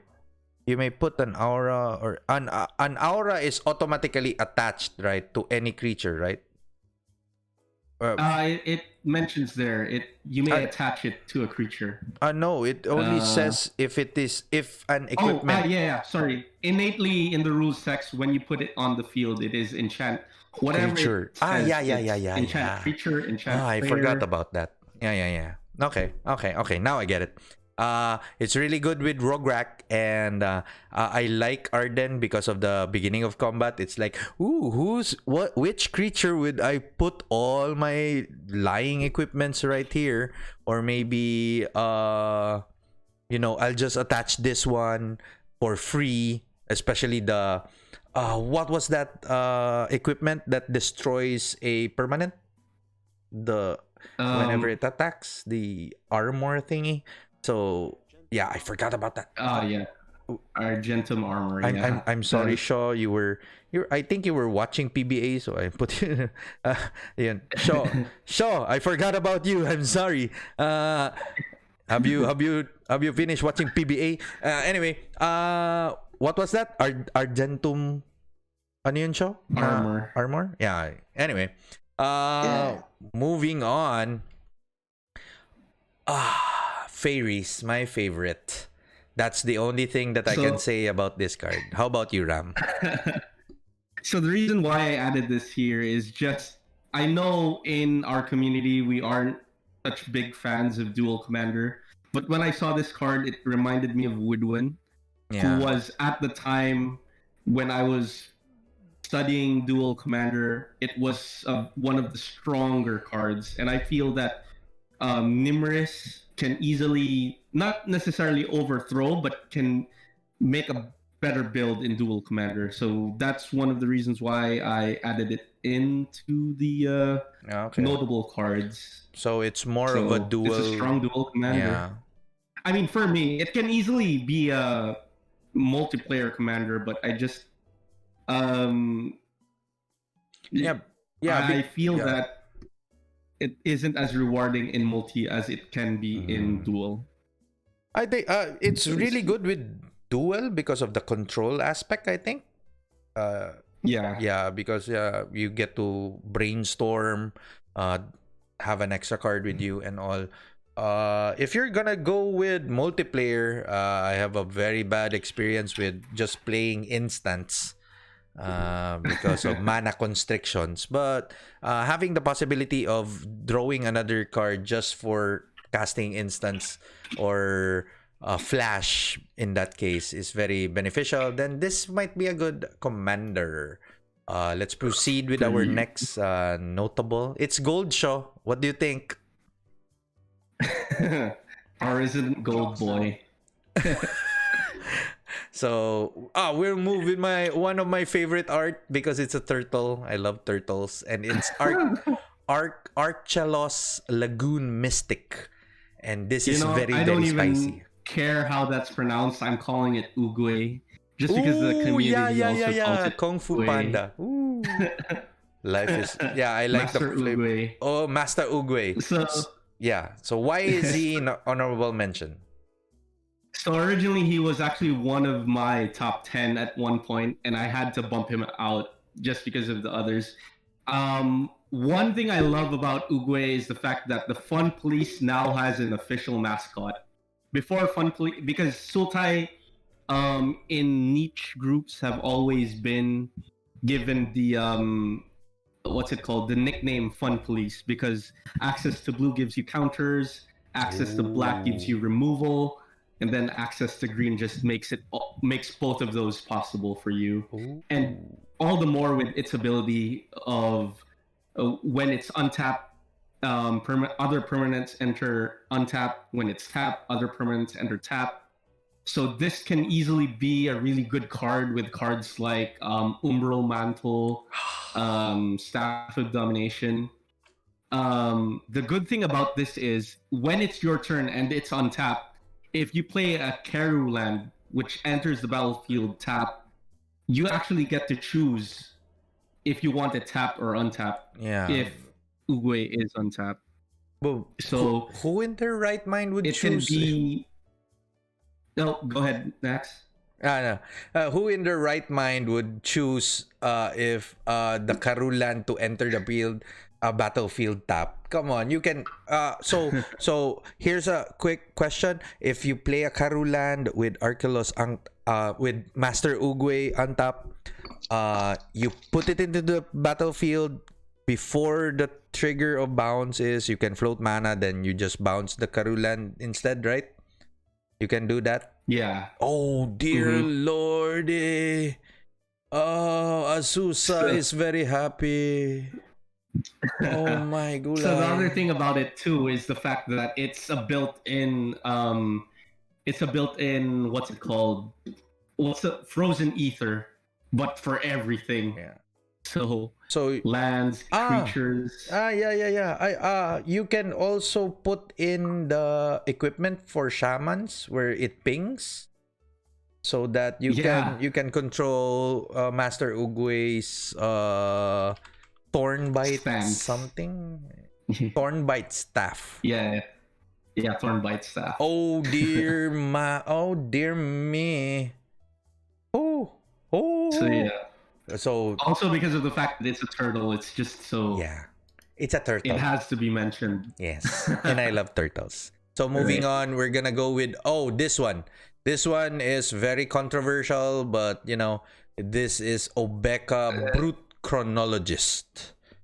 Yeah, so I have a bunch of things to say about this because from my personal circle, a lot of players initially underrated this card, but I see so much potential in it. It can easily be one of the most broken as well, because essentially it's a counter spell on the stack. So let's say there's a counter war happening in someone's turn where he's not really doing anything, and Ooh. this counter war is because of a vampiric shooter per se, or a Yeah. kind of shooter of some sort. I, You can I easily can- just talk Yeah, to yeah. that guy. Hey, do you want him to not shoot her? Yeah. Okay, let's end the turn, and it exiles that spell out of the stack. Wow. It's like you can decide like wait. Do you want to end the turn? Do you want to end the Yeah. turn? Oh, I like it. I like it. Ah, okay. Also, this isn't the first card with end the turn, right? So there's been like time stop. There Uh-huh. is discontinuity. There is Sundial. the more popular one, Sundial of the Infinite. Yeah. So you can actually do broken Sundial things with Obeca as well. So card combinations like Final Fortune and Isochron Scepter makes it your turn Ooh. forever. Or Elite Arcanist and Chance for Glory makes it your turn forever as Ooh. well. Oh But dear. obviously you can't put Oh dear. for Glory into the deck because it's Boros. Yeah. But so, you know, Final Fortune and Isochron is already good enough. Oh, this very nasty. Oh, just give it haste. Yeah, and on top Oh. of that, also on top of that, the delayed reanimator effects. So cards Ah. like Whip of Erebos that at the beginning of end step, you exile. So Through the breach. the way it works with Whip of Erebos, through the breach, right? Yeah. So a lot of cards that have temporary benefits that end at your end step, you can just like, oh, I don't have an end step right now. Then- And my personal favorite with this is no one can Cyclonic Rift at the end step up before their turn because no one. You can always just tap Obeca. You have to cast Cyclonic Rift as a sorcery speed. Oh dear. So what happens is like if he tries to Cyclonic Rift at the end of a player's turn, you can ask the player whose turn is ending is like, do you want that Cyclonic Rift to resolve? No, obviously. The So obvious answer is no. yeah, right? so it's an obvious no. So Obeca is Borkan. We're gonna see this. Somebody in our community will make a deck of Obeca. I hope it's me. And just mess up and just keep asking, do you want to end the turn? Do you want to end the turn? I'm gonna practice that. Anyway, we'll move on with Emoti, Celebrant of Bounty. It's a Simic commander. It has Cascade in it. And it gives us Cascade. And this is so broken. I wouldn't say broken per se, but it's only been the second card that has given. Second card, I believe, that has given Yeah. Cascade to other cards that don't have it. So the first one, I believe, is Oh wait, third card. I'm sorry, third card, because the first one I believe is something Nexus, the enchantment, the Wooburg enchantment. Yeah. I forgot the. Wait. Let's find that card. So Maelstrom Nexus. yeah. And then the second card that has given what's it called? Cascade to other cards is Yidris, Maelstrom Wielder. So this has only been the third card. Yeah. And there's really not much to say aside from the fact that it's a commander that promotes high converted mana cost, so your win cons should be like 6 or greater, whereas everything below can probably be equated to ramp.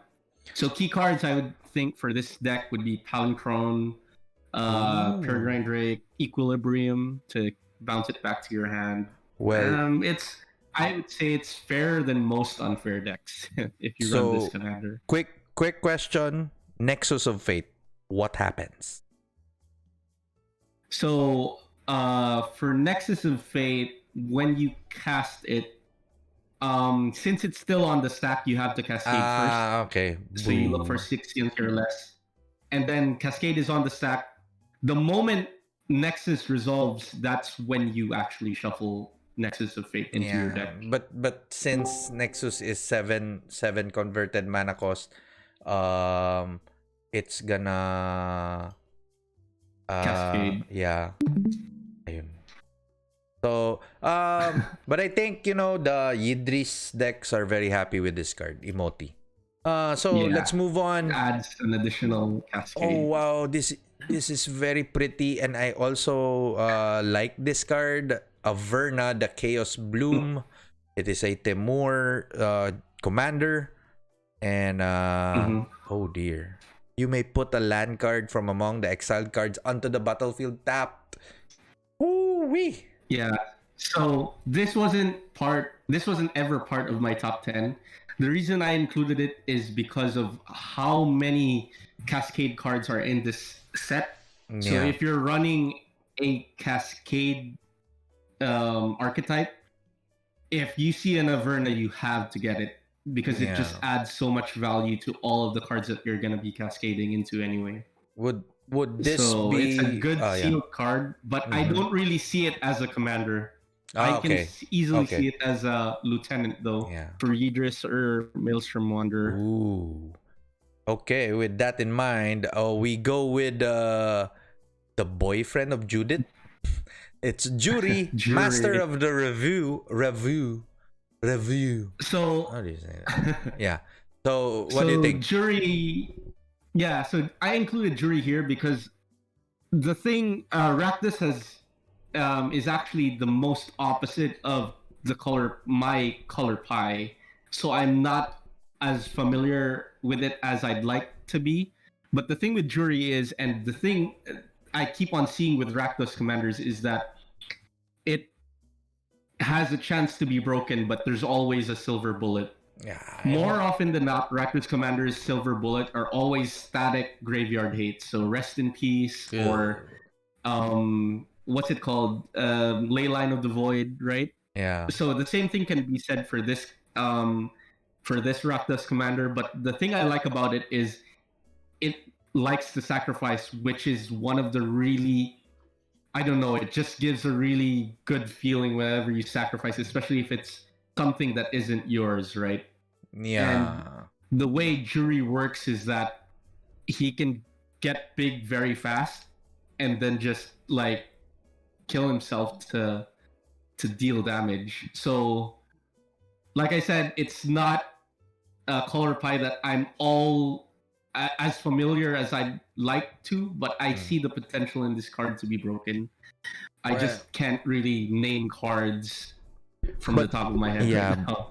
But the good thing about Jury is that it says whenever you sacrifice a permanent. So you have fetch lands. Yes. You have like sacrifice artifacts. I think Jury is like a big fireball.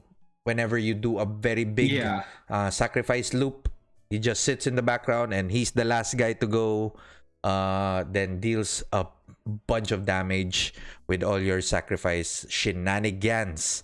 And with that in mind, we move again to he's a pretty boy, and this guy is Genn, Arcanum Weaver, and he's a Mardu general. And Ram, I think you've been doing some little research about this boy. What do you think of Genn? So I think Gen's ability really harkens back to a more white-centric theme, because white, one of the predominant effects of white has always been recursion of enchantments from the card itself, Replenish, right? Yeah. So for this card, I see the potential in an old mechanic in the first Theros, which is Constellations. So just to quickly give the viewers an idea, Constellation works as whenever another enchantment enters the battlefield, the ability triggers. So usually you draw a card, or your opponent's creatures get -1/-1. So there are a lot of different Constellation cards that you can abuse with his ability. I'm not too sure though if there is a constellation card that lets you untap a creature, because if that happens, then he can abuse it easily with Genn. Yeah. For me, whenever I see his ability, it reminds me of the black enchantment in this set, which is demonic lore, where it's an enchantment where you draw 3 cards, but the drawback is at the beginning of your end step you lose 2 life for each card in your hand. So you could make a pseudo mini loop with demonic lore and some other enchantments in the Mardu side, where you just, especially with Elspeth Conquers Death for removal, you also get to return, like, Solemnity combo or whatnot. So again, looks pretty promising for a Mardu enchantment theme deck, and he's a pretty boy. So we move with Plague Reaver. I really didn't feel really excited with this card because it's very confusing. So so show me the symmetry of this card, Ram. So this card, like the very first one we showed in the notable cards, Plague Rift prototype, Plague Reaver is a very political card, but at the same time, it is a permanent that has a recurring board wipe. As long as he doesn't die, you can it can always pass from person to person and wipe their field. So creatures, so decks that are creature based, oh dear, this will be their worst nightmare. Okay, because they will have to all constantly discard just to make sure that they aren't on their side of the field. So cards probably like Edric or Saskia would really hate for this card to be on their field. And for them to get rid of it, they either have to have removal card in their hand, or they have to use its ability, which lets them discard 2 cards, which makes it all the more worse. Okay, now I get him. But the only minor drawback that I see of it is whenever you try to give it to somebody, he sacrifices both creatures and he's left with a 6/5 beater that could, if the board stalls, but maybe that time when you cast this creature, you just need to just pass it around and it's another political card, and political cards are really good. Okay, now I see Plague Reaver, why it's the honorable mention. And it's our first time to show a Planeswalker, and yes, she is Jeska Thrice Reborn 3 times, and it has a lot of words. And why is this not in the top 10, but it's a very honorable mention, Ram? Oh yeah, so this was previously like top 5 for me, but I couldn't I couldn't swap out any of the bottom 5 that came after, right? But what I like about this card, despite it not being in my top 10, is the fact that it has a unique static ability that gives it increasing loyalty counters every time you recast it. So this works fantastic with punishment decks as well. So cards that the reason why it's in notable mention is because its 0 ability is combat damage. I wish it was just damage, then it would have stayed in my top 10. The way it would triple that damage instead, right? It can. That's why it got booted out. But at the same time, the fact that it can also be a solution for spot removal in terms of with its -X ability, and the other thing also is the fact that it's a partner as well, so you can pair it with another partner commander. Okay. Just enlighten me. When a Planeswalker has a partner mechanic, can you partner it with a creature as well? Yes, as long as it is not worded specifically as partner with. So if it's just the vanilla partner, it can be with any partner. Okay. Okay, so with that in mind, we move on to another honorable mention, and this one is but a badoozy. It is Wheel of Misfortune. And why did Wotzi print another card that's like near to it's a chaotic card. Thieves Auction. Yes, a Yeah. very chaotic card. Yes. So to set the record straight, because a lot of players have been confused about what it does, Yeah. is that you have to group. So all of the players choose a number, right? Yes. You have to group the players into three categories the moment they reveal it. One is the highest players with the highest number. Yep. So there can be multiple players that chose the same highest number. The lowest number, and then everyone else. So if you are the highest number, you and someone else, you take that damage. Okay. But if you are the lowest number, Yeah. this spell does nothing to you. Yeah. It's like Otherwise, if you are in between that, you are everyone else, you wheel. So you discard your hand and you draw 7. so so quick question. If you have like a circle of protection, can you like I choose infinity, which is not a number. I choose 9,990. No, it's over 10,000. Yeah. You say 10,000. You reveal the number. Then before the damage is dealt, you pay for the circle of protection red. You don't get the damage. No, actually, yeah. the moment the player casts this, you have to activate Circle of Protection because when you're already choosing a number, that's when this spell is resolving, so you don't have priority to Circle of Protection. So it works. Yes, it does work. It has to be the moment it's on the stack. Oh wow, it's so fun. I mean, if you're like again the But the potential of this though is the fact that you have to talk to make it effective. Because if you don't talk with the people right before you're gonna cast this, everyone will just choose 0, and at that point, it does nothing to anyone if everyone chooses 0. Yeah, but for example, for me, I want to draw 7 cards for 3 mana. I could, this is like, this card is really fun because you really want to read the table. How many life points they can afford to sacrifice. So you're gonna read the room. The cool thing about this is it is chaotic, right? Like in a lot of red sorcery chaotic cards like Thieves Auction.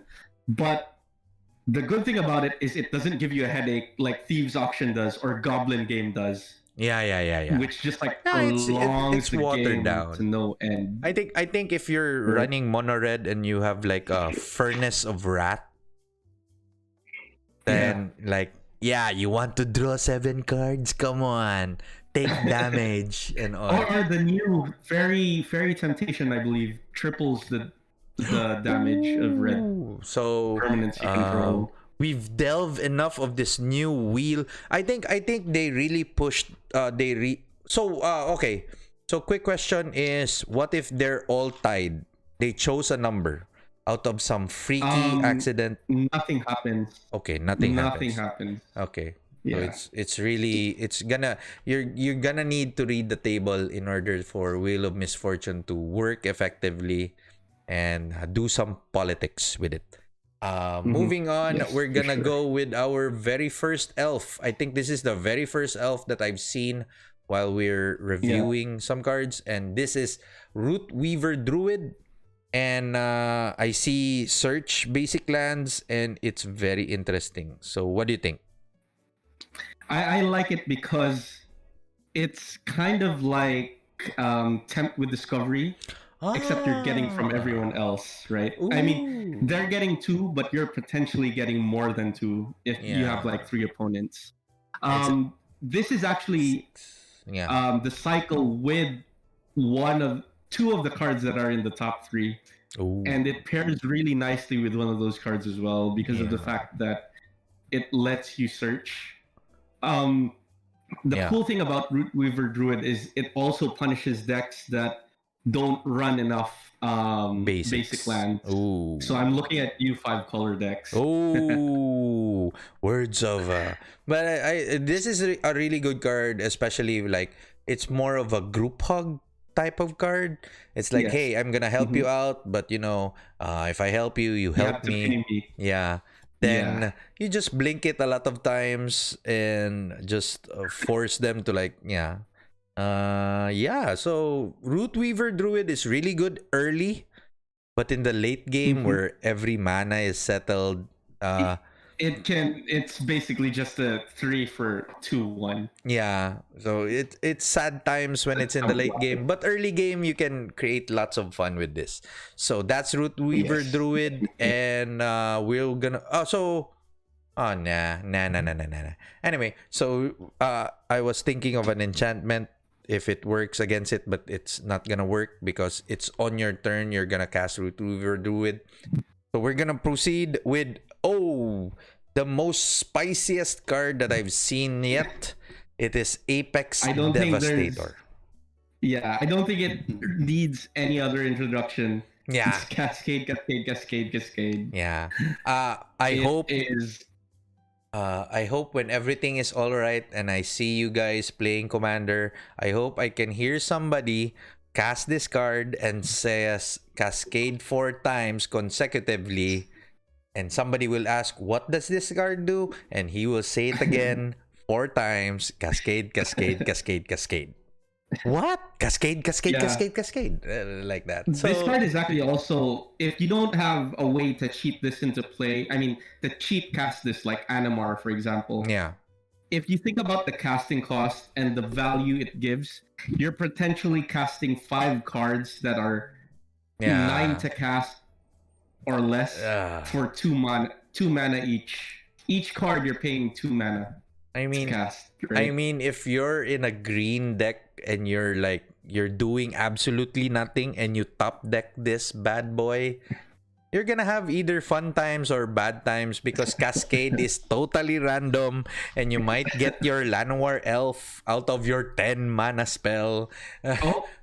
But if you have Scroll Rack, you can actually choose at least some of the spells you cascade. That's 2 mythics in one deck.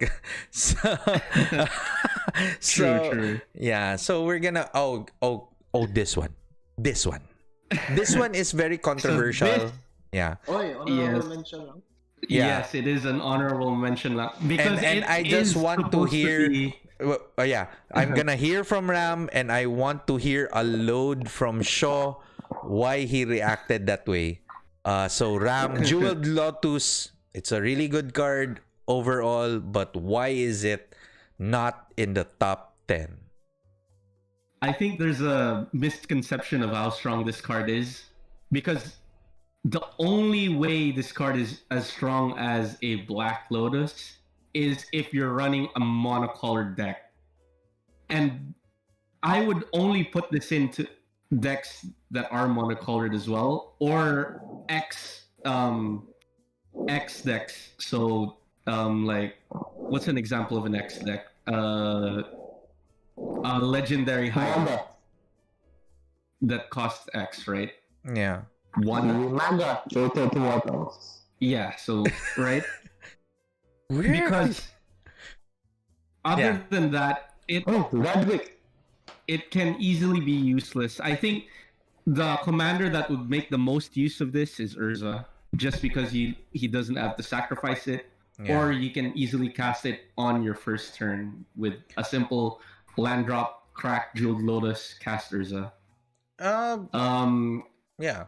So before I pass it on though, its current pre-order price is not warranted. Like, people who buy that, you are essentially just giving money away. So a stock tip, if you aren't buying a box and you want to get this Jeweled Lotus, I'd recommend that if you don't get it from a booster pack, you just wait for it to drop to like $40 or something. No, currently at Scryfall, it's running at $126. I mean, I would not pay over $40 for this card. I mean, I would. Yeah. To be honest, I'd probably just pay $10 for this card at most. 10, 20. But like 40 I think is acceptable given where it is right now and the hype and the fact that it's mythic. But like, yeah, its strength is just misconstrued. Like, so with that said, I'm passing it to Sho. Okay. Whatever he has to say about the card. Sure. Yeah, I agree with Ram na grabe lang yun ang hype sa card. Yeah. But I think you can also cast this in 2-colored commander. Yeah. Pwede sa 2 colors. Yeah.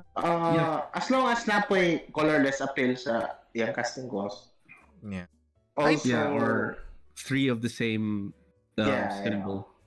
Ano. Pero lisod sa like for sa aking Joda, I don't see it. For most commanders, it's definitely hard. I see it, like as Shaw mentioned, potentially it can be on 2-color commanders, but being realistic, I can see it as a super ramp for casting your commander, especially for really expensive commanders, even though you can't comply. For example, if you have like a 6 mana commander, then you have this, it would just help you just spew out your commander by turn 3. It's really good, but the one thing that gripes me is that you need it to be at your opening hand. This is now in the Sol Ring level, where like if you have this in your opening hand, it will really swing you the game. But if you have this in the mid to late game, it's kind of like sad times. I mean, not necessarily, because the excess you can pay for commander tax. Because by that time you would have commander tax, right? But the thing about having Jeweled Lotus is to really ramp up your commander. So everybody's gushing about it because you can cast your 4 mana commander immediately. But all I'm seeing right now is like turn 1 Lotus to Azusa, then putting all your mana or whatever's. So, there's a small gripe about it. It is a powerful card, but it's only for commander, for casting your commander. So, we just hold on, just wait for everybody to open their boxes. And I know that every commander player everyone who would need it would probably have it. So the demand is really high, but we hope that, boxes would be opened and more Lotus would come out, and you might snatch it for cheap. Just as Ram says, if you can get it less than $40, grab it while it's hot. So that's the stock tip. So with that in mind, we're gonna move on. Home stretch. We're in the home stretch, ladies and gentlemen. We're now in the home stretch. We are now in the top 3, and we're gonna go immediately to our top 3. And number 3 is Araumi of the Dead Tide. Araumi of the Dead Tide is a legendary creature merfolk wizard. She has 1/4 because she looks like a chick in the art, and she has 1 generic mana, 1 blue mana, and 1 black mana, and she has the ability tap Araumi or Ara. Can I call her Aramina or whatever? So tap Aramina Araumi of the Dead Tide. Exile cards from your graveyard equal to the number of opponents you have.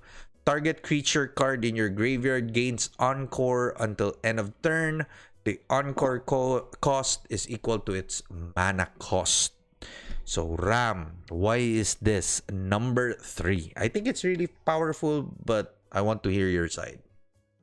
Yeah, for me, it definitely is powerful for me because of the fact of giving creatures who don't normally have Encore to have Encore. I love for this, just because she is Demir, I feel like she would be best as a lieutenant for a commander, not the commander per se, because I can't think from the top of my head of any good cards you could probably Encore for value. outside of green and some other colors. But the cool thing about it is when you encore a creature, you can potentially create 3 if you have 3 opponents, right? Yeah. So creatures who have value when they die, when they enter the battlefield, when they attack, Yeah.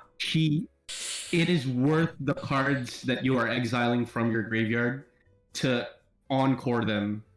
And if you put this in an Obeca deck, those 3 copies can stay if they're still alive after combat, or actually before combat. Yeah. So all this time we've been talking about Encore, and after reading Araumi 5 times right now, the only creature that gets my attention right now is Flashback Marauder. Because if you Encore, you get Flashback Marauder, you cast it, each opponent sacrifices 3 creatures, and you just sacrifice Flashback Marauder again.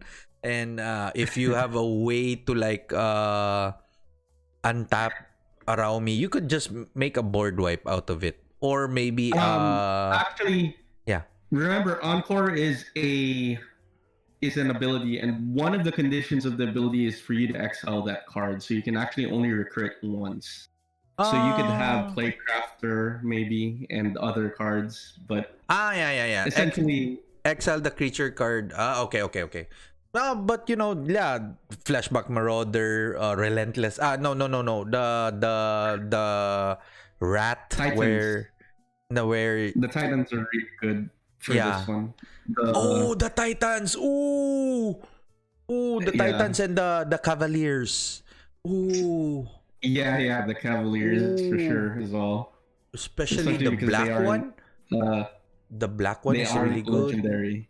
Oh wow. Okay, I'm seeing the potential of Encore, and having Araumi giving Encore to cards without Encore is really strong. Cards like Dockside Extortionist just get like 3 times better, right? So everybody is.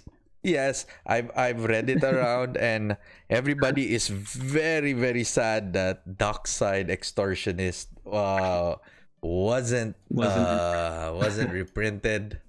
Oh dear.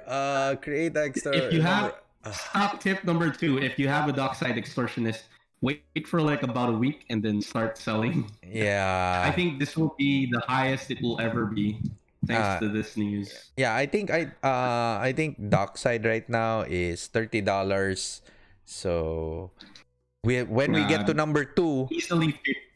Yeah, it may go to so Dockside Extortionist would rise up with our number 2 card, or would it go down? The number 2 card. Yeah. Of this list. Yeah. They each have their own their own strength. So they're technically the same, but at the same time they're different, right? So we're gonna move to our number 2, and I think this is our first non-legendary card in the list. No, there's been a couple of non-legendary cards we've gone through. But this is actually part of the cycle of the elf that we reviewed earlier, the Reaver Druid for green. So this is the one for blue. So this is Hull Breacher. Go ahead. Hull Breacher is a creature merfolk pirate with 3/2 and flash for 2 generic mana and 1 blue mana. And Hull Breacher says if an opponent would draw a card except the first one they draw in each of their draw steps, instead you create a treasure token. My gosh, my golly. Why is this card present in blue? Yeah, that was one of the resounding comments that circled Reddit when this card got spoiled. They were so hard on it. Why wasn't it a white card, right? Because Smothering Tide potentially almost does the same. Not exactly, but this should have been a white card. in a lot Damn. of people's eyes. I mean, with the Um, with the Howling Mine, with just a basic Howling Mine and discard alone, it yeah. Not just Howling Mine though.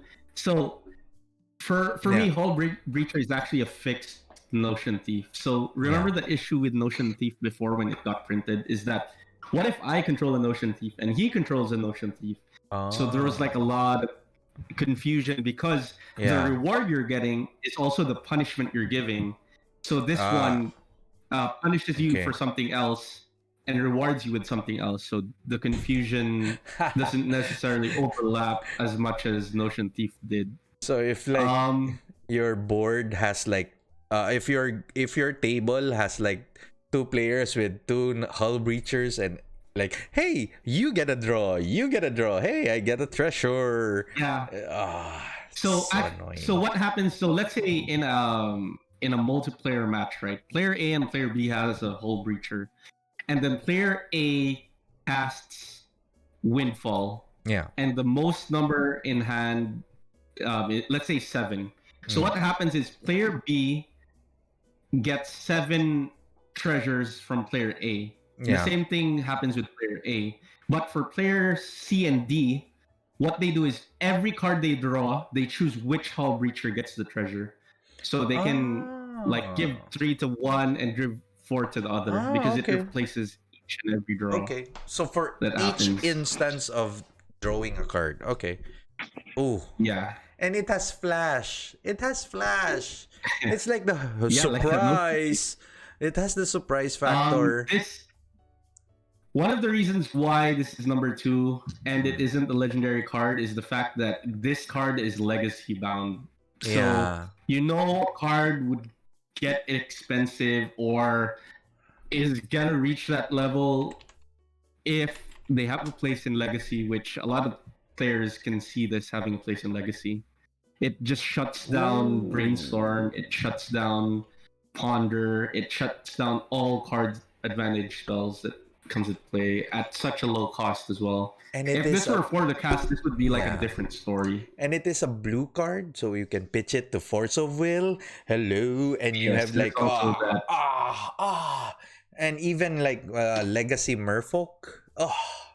I actually also one of the other reasons why this is number 2, I can easily name this as a staple for blue. If you are running blue and you have the money or you have the card, you would be stupid not to put this card into your deck.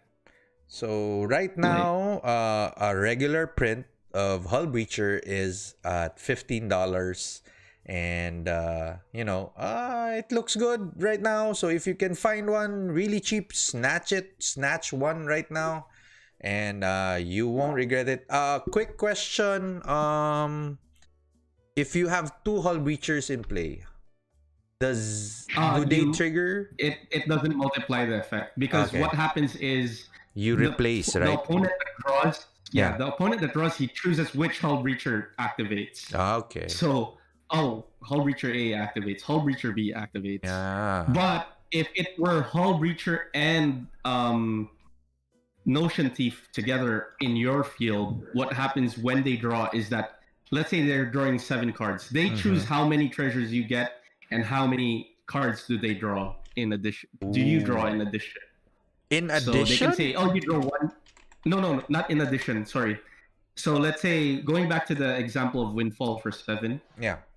The player divides how many gets what. So you can say 1. You draw 1 time and you get 6 treasure cards, or you draw 3 times and you get 4 treasure tokens. So it's the opponent's decision whether he draws or creates a treasure token. If you have both Notion Thief and Hull Breacher in play. Okay. Yes. And with that in mind, I am totally sold of why Hull Breacher is number 2. And we will now go to our number 1 card in our top 10 list for Commander Legends, and that is Opposition Agent. Opposition Agent is a creature human rogue with flash and has 3/2 for 2 generic mana and 1 black mana. Opposition Agent says you control your opponents while they're searching their libraries. And it also says that while an opponent is searching their library, which you control, they exile each card they find. You may play those cards for as long as they remain exiled, and you may spend mana as though it were mana of any color to cast them. Whenever there's an agent in the card, it tends to be banned. Joke. Just kidding. So, Opposition Agent, Ram, why is this number 1? So, Hull Breacher could actually easily be number 1. The only reason why Opposition Agent takes the cake, I mean, Opposition was one of those cards that was spoiled very early in the preview cycle. So this comes as no surprise to a lot of the people that are waiting for number 1. But it's number 1 because of the fact that this is Commander Legends, and we are talking about Commander in general. And in Commander, tutoring has a bigger effect than card draw. Yes. So in this case, tutoring is one of the rules to abide by when it comes to the format that runs a 100 card singleton deck. So if you aren't running any kind of tutor in your deck, I mean, you might as well play Constructed. Yeah. Because it gets very difficult very fast. Even like something as easy as a ramp card. So it's in the DNA of Commander to have some sort of tutor in your deck, no matter how, like if it's just search for a land card put into play, right? Or it's like Evolving Wilds. Because the more competitive a Commander deck is, the more likely that deck has shooters. And this just, it doesn't, I can't even say the word punish because it just destroys. It destroys people who punishes. And this card single-handedly increased the value of a number of cards on the market. Cards like Marilyn, Scheming Symmetry. I mean, I don't think it impacted the price of Field of Ruin, but I'm pretty sure people are considering to put it in. The good thing about this is this isn't legendary, so it isn't, you can't have it very early on consistently, but it's also legacy bound. It's easily vintage bound as well with tutors. So that's why I feel that it is number 1, because this card alone can just make it's worse than Stranglehold. It's way worse than Stranglehold. I mean, whenever you control a player, whenever you just control any aspect of a player's turn or an aspect of a player's, natural thing to do, like searching cards in their libraries, taking their turns, Mindslaver is really punishing. But it was just a one-time deal. You sacrifice Mindslaver, you control a target player's turn. With Opposition Agent, it sticks there. It's there. The whole time it's there. So it restricts everybody. It's more than a fun police for everybody. And with the bonus of point, Yeah, to your point, I just want to interject really quick. To your point though, that's why I feel that the power creep for Opposition Agent is just so high. Yeah. I kind of slightly wish that it was just an ETB effect, and then until end of turn, but versus it being a static effect because it has flash, right? Then, since you're controlling what they're searching, so instead of I'm gonna cast Vampiric Tutor. Wait, I'll flash this in. I'll find something better for me to use. So it's like a one-sided benefit all over the field with this one card. especially as I think now, if you have like everybody searches, like, you know, each player searches for a certain card, you could just flash this in, you get 3 cards immediately. And it says so quick question, can you still cast those cards even if opposition agent is not on the field? Can you cast those Yes, cards? I believe you can. I have to check the notes Yeah. for sure. People in the comments can correct me if I'm wrong. But Yeah. because it was exiled this way, the the the condition sticks. So remember Gondi? Vivian? No, Vivian, yeah. Yeah, so when you look at the top card, you can exile it face down. Yeah. Even when Vivian leaves, right, you can still cast the creature underneath it because it was a delayed static effect. Yeah. I mean, a delayed trigger. So Okay. even if you kill or exile or bounce opposition agent, you can still, you as the owner can still cast it. I get this to be number 1 because this is one of the cards in Commander Legends that has the most impact board wise whenever you play this card in your black decks. I think this is going to be an auto include in most black decks. Yeah, Whatever definitely, it I is. see it as a staple. Yeah, For sure. yeah, that's a staple. This is an auto in. This is already part of your 99. And I see the ceiling to be very high because it's very, very punishing.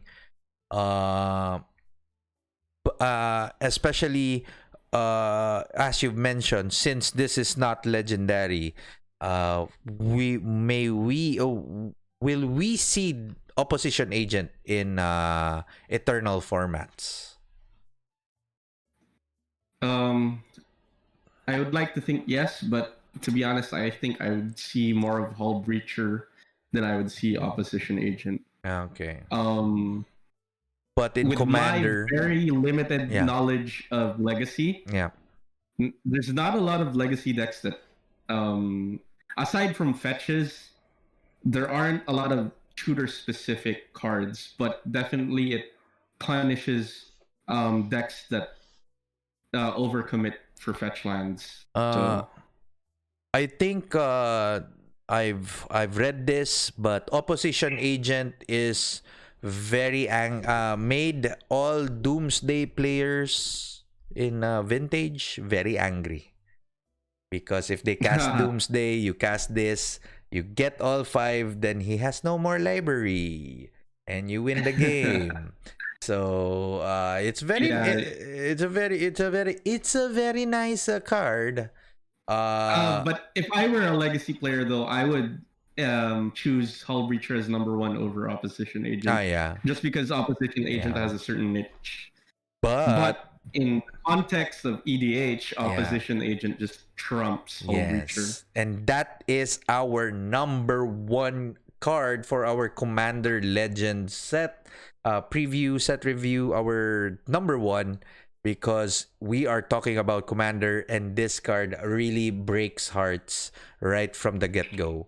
It's also a rogue, so it can easily fit in with rogue tribal decks. It's also a human, so there's a human tribal aspect to it. This card is really busted. It's really strong, and technically this ends our Nax review of Commander Legends. And I personally before we end the video, I need to hear what Shaw thinks of our number 1 card. Shaw, are you still there, or are you already pre-ordering your Commander Legend cards? Yeah, I'm still here. You're still there. Yeah, it's very good. It's very solid. Grabe impact sa EDH. Yes. And will you be putting it in your Joda show? Wala na space eh. Make it into a t-shirt. Let's make it into a t-shirt. Before we end this podcast, give me like at least 1 card that you think you'd be putting inside your Joda. Yes. In this set. That is a new card. Cascade, Cascade, Cascade. Oh, I love Apex, it. Apex Predator. Yes. Because it doesn't matter what color your deck is. If you cast the Apex Predator, you can get to cast everything without color restrictions. Yeah. And with that, I think personally, Ram for being my special guest here in this Commander preview. I really like the format where we reviewed nearly almost all of the new cards in Commander Legends. Honestly, I think that we could have made 3 videos out of what we just did. We could cut all 3. But we're gonna make this into a podcast because we know people right now are stuck at home and they would like to listen or take time to catch up, and they could always just put it into ×2 speed and just check out, and whenever they're interested they'll slow it down. That's the beauty of YouTube. And once again, I thank Ram for being my guest here. It's been a while. I have a Kaladesh. Thank you for having me. Yes, I have a Kaladesh remastered review already ready, but it's so lonely when you're just reviewing it by yourself, and it's really fun to review it, especially with one who is very passionate with Commander format. And I also thank our hidden special hidden character show for dropping by and just even going to the bathroom and just bringing us along. And we also shout outs to Reiko and Madame Cat for our guest just listening here in our Discord, because if you reach this part of the video, this might be a thing where I show this live in Discord while we record, but you'll see the full video in YouTube, and I'll also post this in Facebook. So before we end this video, Ram, are there any shout outs, any word of advice or words of wisdom before we end the show? Buy a box. That's all I can say. Buy a box. Yes. This set is that good. Yes. But when you buy a box, will you open it immediately and build a deck around it? Oh, no. Or would Definitely you play it? draft. Yes. It isn't worth it if you don't draft it with friends. I'm also very enticed in procuring a very cheap one, a very cheap box, so that I could introduce my friends. Wait. I'd like to add though, to be honest, out of all of the special and standard booster boxes that I've been in ever since I started Magic, I feel like this rivals the best set I've ever opened, which is Modern Masters 3. Ooh. The one with the fetch lands and the Yana and Tarmogoyf. Yeah. I feel like it's up there, or maybe even a bit out front, just because it has so many good reprints. Yeah. And it helps the commander players. Ooh. Any other shout outs? Because we're reaching the terminal limit for podcast, I think. Yeah. So how about you, Shaw? Any words of advice in about Commander Legends and shout outs? Support your local game store. Yeah. Mm-hmm. And he's buying a borderless Jeweled Lotus too, if anyone gets one. Borderless foil Apex Predator. Oh yeah, sorry. Yeah. Mamaya na Lotus. Yes. And if you're interested in getting to know more of my guest, you can always try to look them in Facebook. I won't post that yet here because but eventually I would ask permission to grab a spot here in this Discord channel, so that this would be a temporary place for everybody to hang out, and eventually. But for now, this is the end of the show. I thank everybody who is partaking this, and I hope if you reach this video, thank you very much for watching. If you've just passed by, please subscribe, like the video, post a comment so that I'll give a shout out on my next video. And until then, this has been Nax saying thank you very much, and I'll see you in the next video. I love you 1 million. Bye-bye.